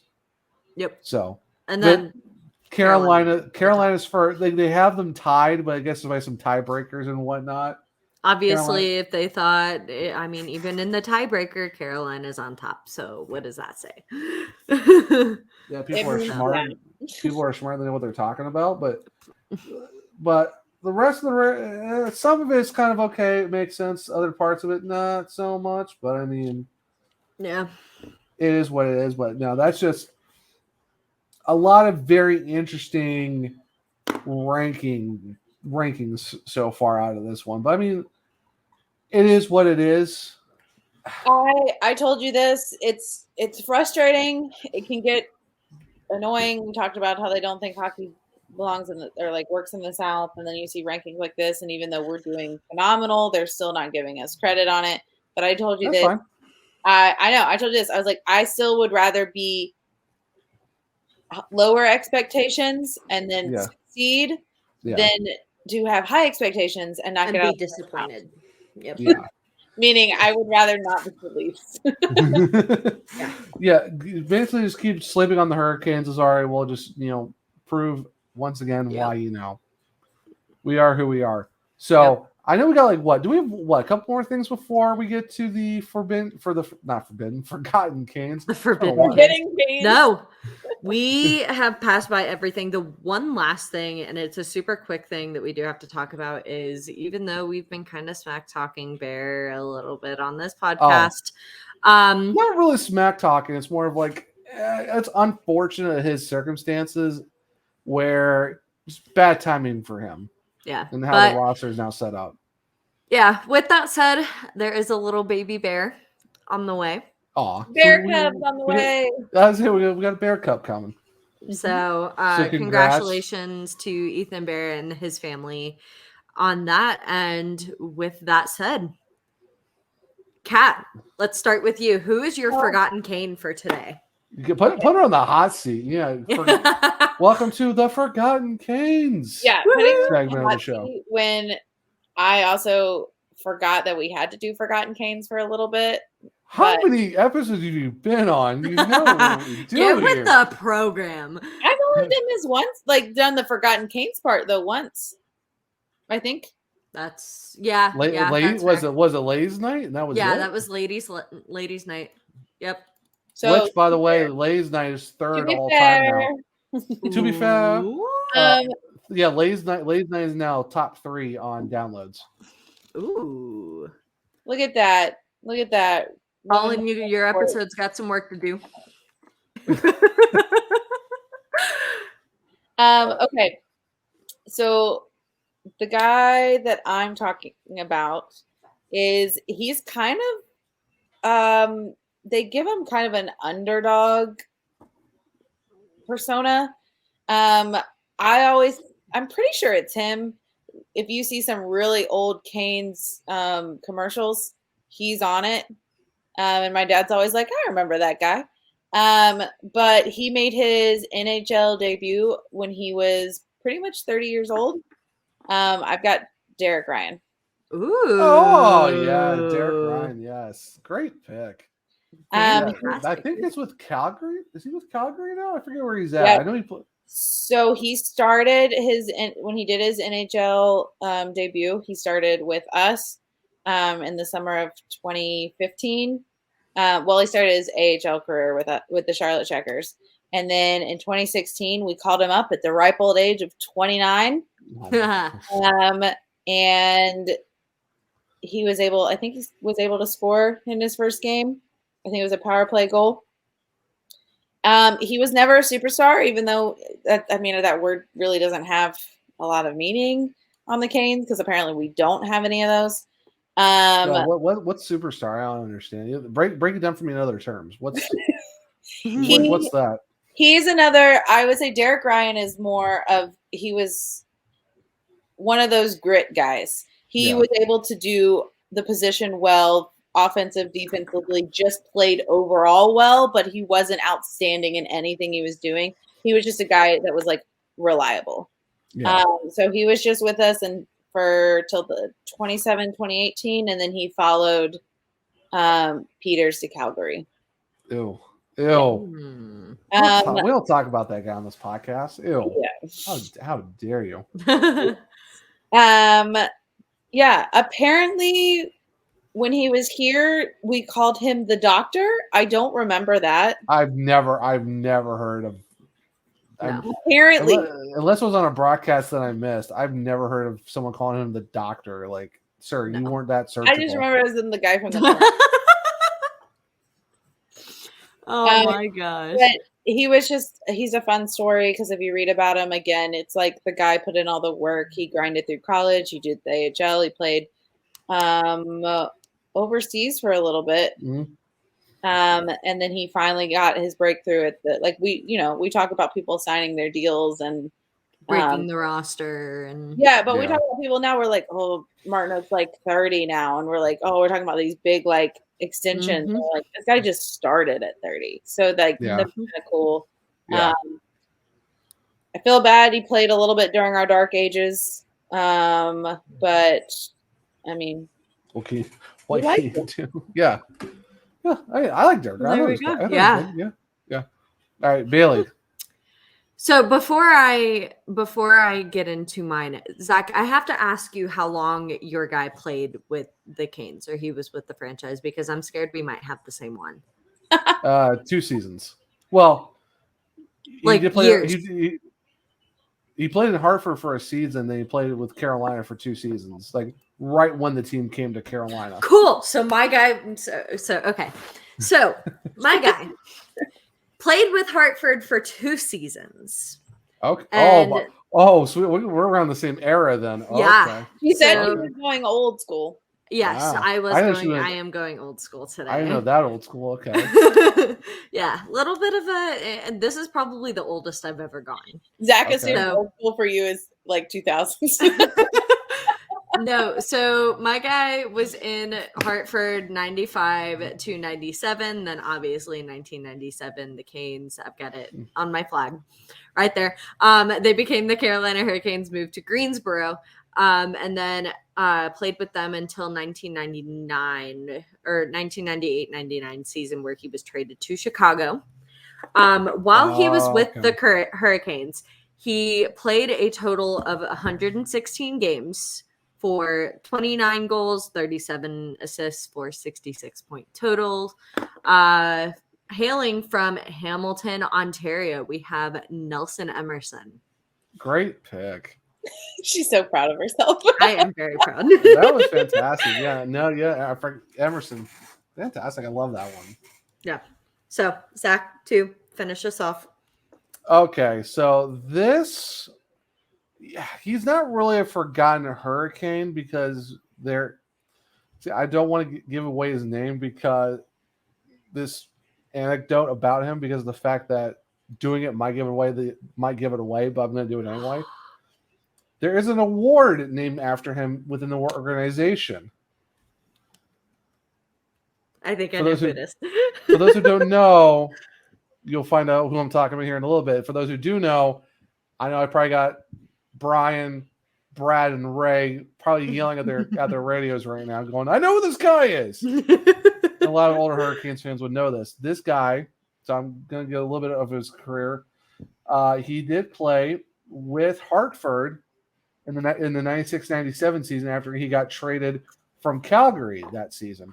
Ooh. Then he played 2 years in Carolina in 97-98 and 98-99, wherein they combined all 3 of his seasons with Carolina and Hartford. So 112 games, 11 goals, 46 assists for 57 points. If you take just the Carolina numbers, it's 8 goals, 35 assists for whatever 34 and 9 is, 43. Yeah, 43 points. Math is not our strong suit here on the SurgeCast. Quick math. So he is from Barrie, Ontario. He was actually drafted in the 3rd round, 50th overall by the Detroit Red Wings in the 85 entry draft. He actually did play in Guelph, which at that time was the Platters, not the Storm. Unfortunately, he did die at the age of 32 on May 3rd of 1999. I think I've already probably given this point away. Is one Mr. Steve Chason. Yes, I had it right. This is the first one I've ever known. Yeah, because you probably listen to enough Brian from House of Jerks. Well, no, because the big one was when Colin was on. He was like, I think if you guys done, I was gonna do Steve Chason, but I figured he had been done already, and I was like, nope, he is not. Yeah. So it was like, cool. Well, I just gave one away. I've almost done him so many times. Yeah. Yeah, so he's not really a forgotten. See, when we say forgotten Hurricanes, then it's like, oh, this guy was a Hurricane. Did you know or did you not know? It's more of just like, hey, we're going to go back and talk about some former Hurricanes. It's just it's not forgotten. It's former Canes. Yeah, but forgotten Canes sounds cooler. Yeah, it's like, oh, I bet you know who this guy is. I mean, there are some guys we were picking, that are like, oh, I didn't know that, like Martin Ferk, 2 games in Carolina, that was it. You never would have even known that. But so it's just a name that we just kind of use just as a fun part of the segment. So it's not really these guys are forgotten or we don't know about, did you know these guys are even part of the franchise? It's just a little history thing we like doing. So he's not really forgotten. Obviously, we have the Steve Chason Award. So, yeah, got to go with, Mr. Chason because that number 3, oh, man, what a dude. It's tragic how we lost him, but, he's always going to be a legend in Carolina, especially for people who actually know about his story and know him as a know of his name. And of course, some people do know him as a person too. So wouldn't be remiss if we didn't, at least do Steve Chason at some point. So absolutely. Why not before on our last preseason episode, before going into our first full season of covering the team, why not do Mr. Steve Chason? So absolutely. What a great trio. With just Steve Chason, Nelson Emerson, and Derek Ryan. What a great tandem or not tandem, but great trio. What a great trio. I just can't believe. Oh, sorry, Kat. Oh no, go ahead. Go ahead with your thought. I'll chime in after. Oh no, I'll just say it's crazy that we're doing our last preseason episode right now on a Friday night on October 7th. Summer's officially over, guys. I know the grind hasn't stopped for you guys, but that seemed like the longest off season of my life. I feel like the world got put on fire for a few times, and I was just like, what is happening? This is the most It felt like an episode, like if you watch reality TV, and they're like, it's the most dramatic season ever. It's what it felt like at times, and I'm like, and then it just got really boring and quiet, and then you're like, I miss the drama, but I know when it happens, I'll be like overwhelmed. See, I just think it's funny, like us as fans were like, this could not have been a longer off season. When we talked with Walt, he was like, yeah, it felt short. I was like, what? Well, because you're talking like the final, then you're talking the draft wasn't too long after that, then the free agency period was here, then the re-sign, and then camp is here and stuff like that. So yeah, it could seem slow, but also fast for them, but it could be slow for us. But I mean, for me, it's like I missed my first episode when I was moving into the house, and this was episode 32 or something like that. So even for me, it's weird. Like I could say, oh well, we've been grinding ever since, but it's like, yeah, there's one episode that I missed just because of that. But the podcast hasn't stopped since February. Nope. Like we've not had a week off since this podcast has started, and I think it'd be kind of weird if we did have a week off. Mm-hmm. I don't know. I don't know. We would have. I don't know what that life would be like if we didn't have a SurgeCast episode come out. Yeah. I don't know. The world would stop spinning. The week would be empty and meaningless. We also got the other. I would have no joy outside of work. Yeah. Yeah, even though Colin from like Home Ice Advantage, Brad and Ray from Storm Cellar, and there's no SurgeCast. The thing, like the world is missing some of its light. I do have. It's a little note that I found. Sorry, it's like a random point. I know. Oh, you're all good. No, but a story that Pierre Lebrun. I never say his name. Pierre Lebrun. Yeah. He released a little story yesterday saying apparently when we got KK that the Canadians wanted Seth Jarvis for him after the 2020 draft. And it looks like that we thought that Jarvis was worth more than a first and a third and then decided to give that offer sheet. And so, which is so interesting to hear a little bit more backstory on that. Huh. And now if you factor in that KK and Jarvis are like best friends. That is absolutely fantastic. The fact that Montreal wanted to try to get him in that. And the Hurricanes are like, oh my no. God. Saw the value in Jarvis. Again, last season, we weren't sure he was going to make the team, which is insane. Yeah. I just can't believe we've had him for 2 seasons already. Like, drafted for 2 years. Like, I also... Of a weird hot take I saw that circulated around one time, I saw someone be like, well, if we need to, we could put Jarvis back down to Chicago. And I was like, excuse me? We're not sending him back down. No. That makes no sense. Did you see his season that he had last year? Like going into the playoffs. Again, I will say, do you mean predicted breakout player of the season for the Canes, Seth Jarvis? I know. I was just like, I don't think this. What? No, like nice try, but no. No. I don't even like your creativity. Like, no. Your thought process wasn't there, bud. Try again. No. Like, you may want to sit there and marinate on it for a minute. Yeah. And figure it out. It's very cute. It's very funny considering just the friendship between those two. I think Jarvis talked about when he got the concussion last year, like KK was the one to take care of him. Yeah. KK has shared on Instagram a picture saying like year 2 with the Canes and Seth.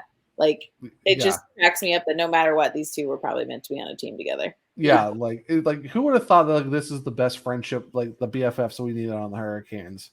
Like, it just sucks. KK Jarvis and Aho.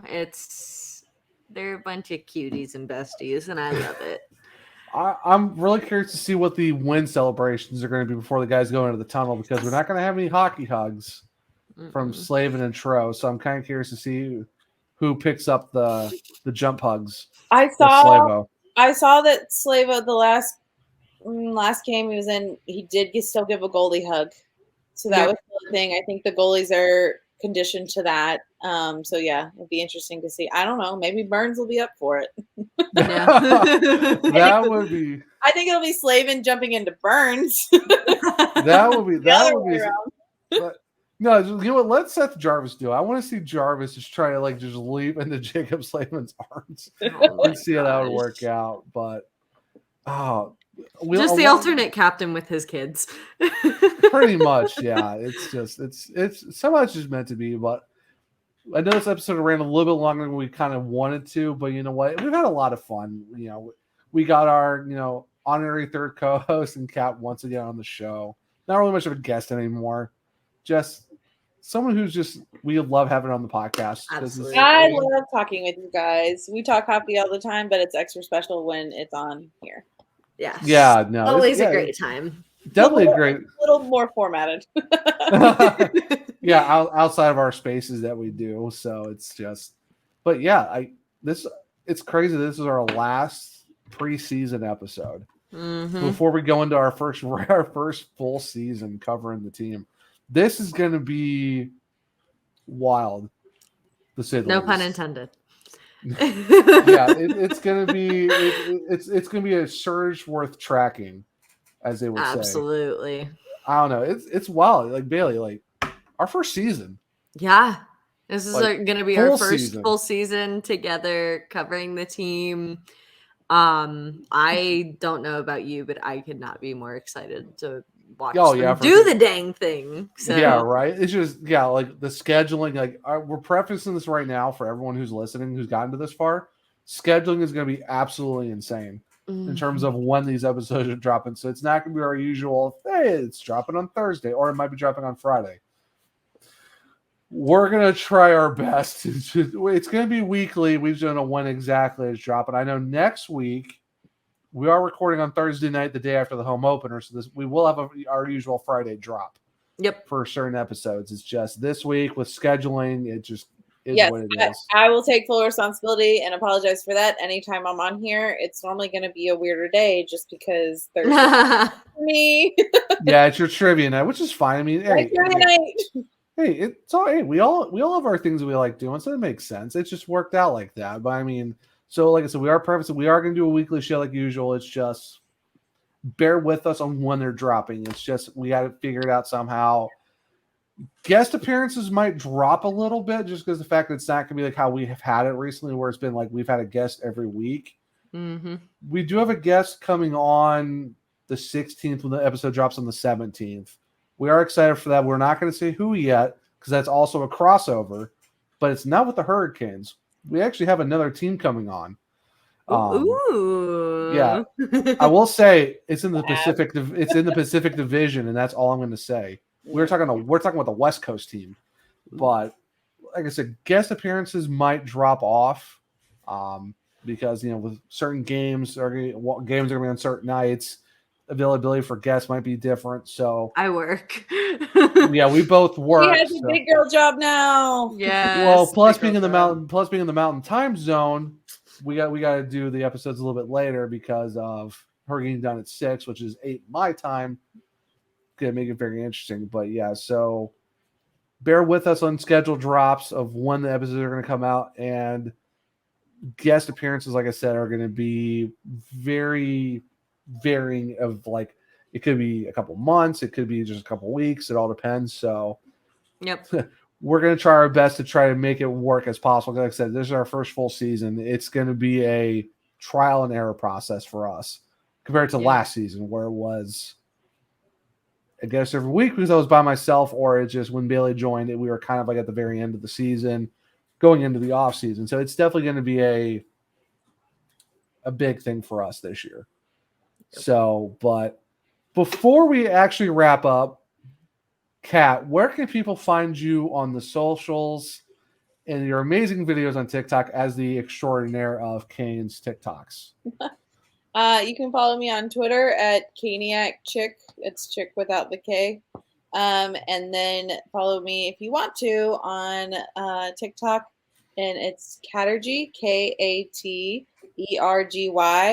74 for Jacob Slavin. Oh, I am so shocked. Who saw that coming? Bailey, are you surprised? No. Not at No. all. Miss number one Slaven fan right here. So, but yeah, Oh, definitely go yes. check her out. Her TikToks are wonderful. Love to Every talk hockey time. with people. I will Yes. also, if you don't have TikTok, I do share them on Twitter, but Get TikTok and go follow her. I will say every time I've opened TikTok the last few days, you've been at least in the top 5 videos that come up on my For You page. So Yay! I don't have TikTok, but I just wait until they drop on Twitter because even though the formatting throws your videos off because it cuts a lot of stuff out, they're still fun to watch on Twitter regardless because they're just so great. I know when Zach finally sees them because there's like likes and comments. I was like, oh, he finally saw my video. Yeah. The algorithm is so bad. Like I won't like the fact that how many people I follow and stuff. It's like the algorithm is so off because they get a lot of hockey stuff, and then I'm like, oh, there's Cat's profile. Let me click on it real quick, and then I find it. Oh, there it is, and it's 2 days late. Screw it. I'm gonna share it anyway because why not? So Yep. Hey, I love it. I appreciate it. I'm trying, Cat. I'm sorry, okay? But it is what it is. Fine. Math and technology are not our strong suits. It's fine. Oh But no, hockey- technology. No, but hockey is. yeah. So what technology works for the most part is just being able to figure out, just We don't yell at have the time right machines. Yeah, unfortunately, it's not Instagram where we're seeing stuff like 5 days ago on it. Yeah. Unless I'm you're like, on oh. my Twitter timeline, and sometimes I see things from like 7 days ago. Sometimes, and I'm just like, what? Well, do you have your thing set to latest tweets? No, or I just don't, because set it? that got weird. So I switched. Well, they fixed it. Now the latest tweets. It's just latest tweets. It's not home and latest. It's just latest tweets. Okay. So yeah, you're safe. Just switch it back, and you'll be okay. There we go. All right. Cool. So Bailey, where can people find you on the socials? Speaking of my socials, you can follow me on Twitter at Bailey Curtis, and that's Bailey with 2 Y's. Mostly kind of hockey stuff. Sometimes little things other than hockey thrown in here and there. But go or DM me, at me, whatever. I love chatting with people. If you want a little bit more of a personal glimpse into my life, you can go and follow me over on Instagram, and that's at Bailey Lynn Curtis. I haven't posted it in a while, but it's still pretty accurate, kind of with everything going on in my life. I'll let Zach kind of handle the rest of the SurgeCast stuff, but I do handle things over on the YouTube side. So if you are watching us on YouTube, go ahead and hit that like button, hit that subscribe button to kind of support us, and be sure to hit that bell icon to get notifications every time we drop an episode. You won't want to miss it. Promise. Yeah, please do, because you actually will see Bailey's new jersey that she got. You'll see most 2 new recently. things in this video today. Yeah. Comment down below and let me know what you notice. Let me know what you think of it. I'm personally very excited about both of them. Yeah, the jersey it's a very nice jersey edition for sure. I mean, oh yeah, you basically kind of matched me and Cattery because we already had ours, but now you've completed the trio. That my dad's got one too. So well, I mean, my dad has it too. I mean, it's just a great pick. I mean, like, why would you not get him? The thing is, like, you have no fear of him not being there. Yeah. Don't you start. Don't you start. Don't you start with your jersey curse. Here's my thing though. When I got my jersey, it didn't have an A on it. I'm kind of upset, so I have to get that taken care of. I'm gonna have to get that taken care of somehow. You're giving away what your jersey is. Oh no. Oh no. I'm just excited for the one I'm getting on Wednesday, and everyone knows already know what it is. But I can't wait to debut that beauty on the podcast. Oh, it's gonna be so pretty. So pretty. I can't wait for the Cam Ward one to make an appearance at some point this season. So I'll need to bring back my old Cam Ward one. Oh yeah. Oh yes. There we go. So Kat, if you real quick, so are you getting the 25th anniversary jersey, or are you kind of like, I already got one of those from years past, I'm not worried about it? Or are you kind of like, they're pretty clean as the more modern look, why not? I haven't decided because as you've referenced, I have really bad luck with jerseys. So I haven't really decided yet. It's more of like when I get the jersey, I like having the name on the back, and I like to really decide on who I got. Like, obviously I got Ward, the first one, and then I got Slavo. So I kind of have to decide who I would want on the back of it. Okay, so it's kind of like you're debating if you want to go old school with a former cane, or you want to try to take that chance with a current cane. Yeah, and I was honestly when I was looking at getting new jerseys, the white ones were on my radar first, and then we've released these ones, which look so nice. Oh yeah. So it might be on my radar. I gotta determine. It'll probably be more if I get it. It'll be like a Christmas kind of thing. Yeah. So I have time to decide. I'll keep you updated. Oh, for sure. Please do. I love. Did I share this fact that the silver on it is because it's like the 25th anniversary is like the silver anniversary. Yeah. Yeah, Mm-hmm. the silver. Yeah. Well, and also too, it sparkles like the original OG Hurricanes ones too, because a lot of people don't remember that, but those ones, the 06 jerseys did have that sparkle silver. Yep. So they did kind of throw it back to the cup year as well. They got rid of it once they put their. I think they might have gotten rid of it once they put the piping that way. Yeah, they did. They just made it a straight silver. They got rid of the sparkle. So yeah, the sparkles. Whitney jersey my dad gave me doesn't have the sparkle. Yep. Yeah, I don't think my Ward jersey. I think it was like later Wardo years, so I think it was. I don't think it's the same jersey. I have to look at it again. Does yours have the pipe up top on the shoulders? I have like the white piping across, kind of like the red on this one. I don't think it does. I don't know though. I have to look at it. It's been in my closet for a little bit. it's been a little. Yeah, I would say like if you're going current, there's a lot of good ones that got Svetch and KK and Jarvis. So yeah, you have some choices if you want to go current, or whoever. So I mean, either way. But anywho, Midwestern goodbyes are always something that happens on this podcast because this guy coming from the Midwest just has to make this podcast longer than it needs to be. And you know what? That mixed with the Southern hospitality, it's never ending. Well, I spent half my life in the South, so it kind of makes sense. I get best of both worlds of just here for the hospitality of being too nice, and also the Midwestern goodbye where I don't want to. It's just because that's where it comes in for you, like the Midwestern goodbye plus the Southern hospitality of us not wanting to say like, "Yo, shut up, we gotta go."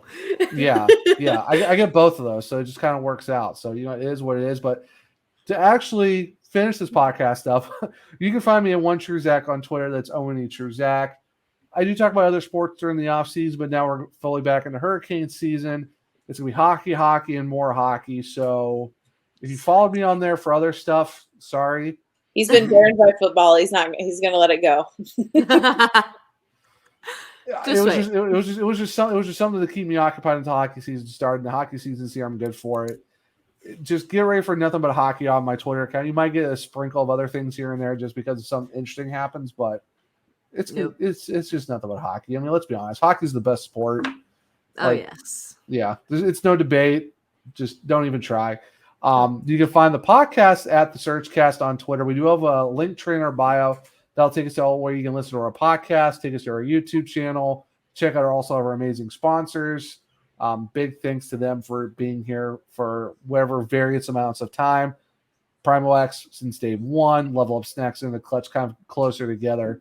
But definitely check all of them out as well, and also check out Belly Up Sports. We got a whole bunch of other shows and articles and all that good stuff. But I think it's time for us to say goodbye, Bailey. I know it's 2 hours now, way longer than we thought, but you know what? I've had too much fun. Thanks for sticking with us, everyone. Yeah, thank you.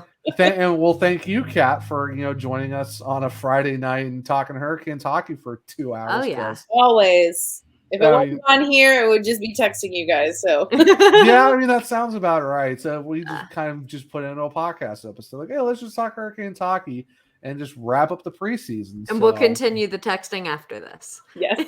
as I'm trying to edit this podcast before I have to go to work tomorrow, so that's going to be a whole lot of fun. Yep. So the grind doesn't stop for the SurgeCast, but never.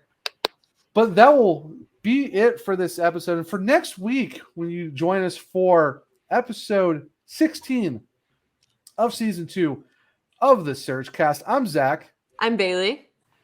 That is our guest, Kat. I'm Kat. Until next week, guys. We'll see you here next time at the SurgeCast.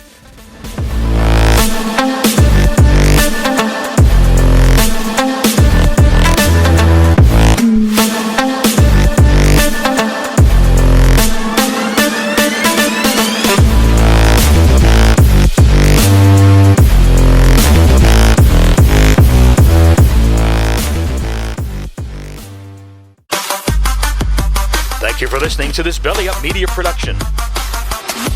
Some said we'd go belly up, so we made it our name. And we're still here.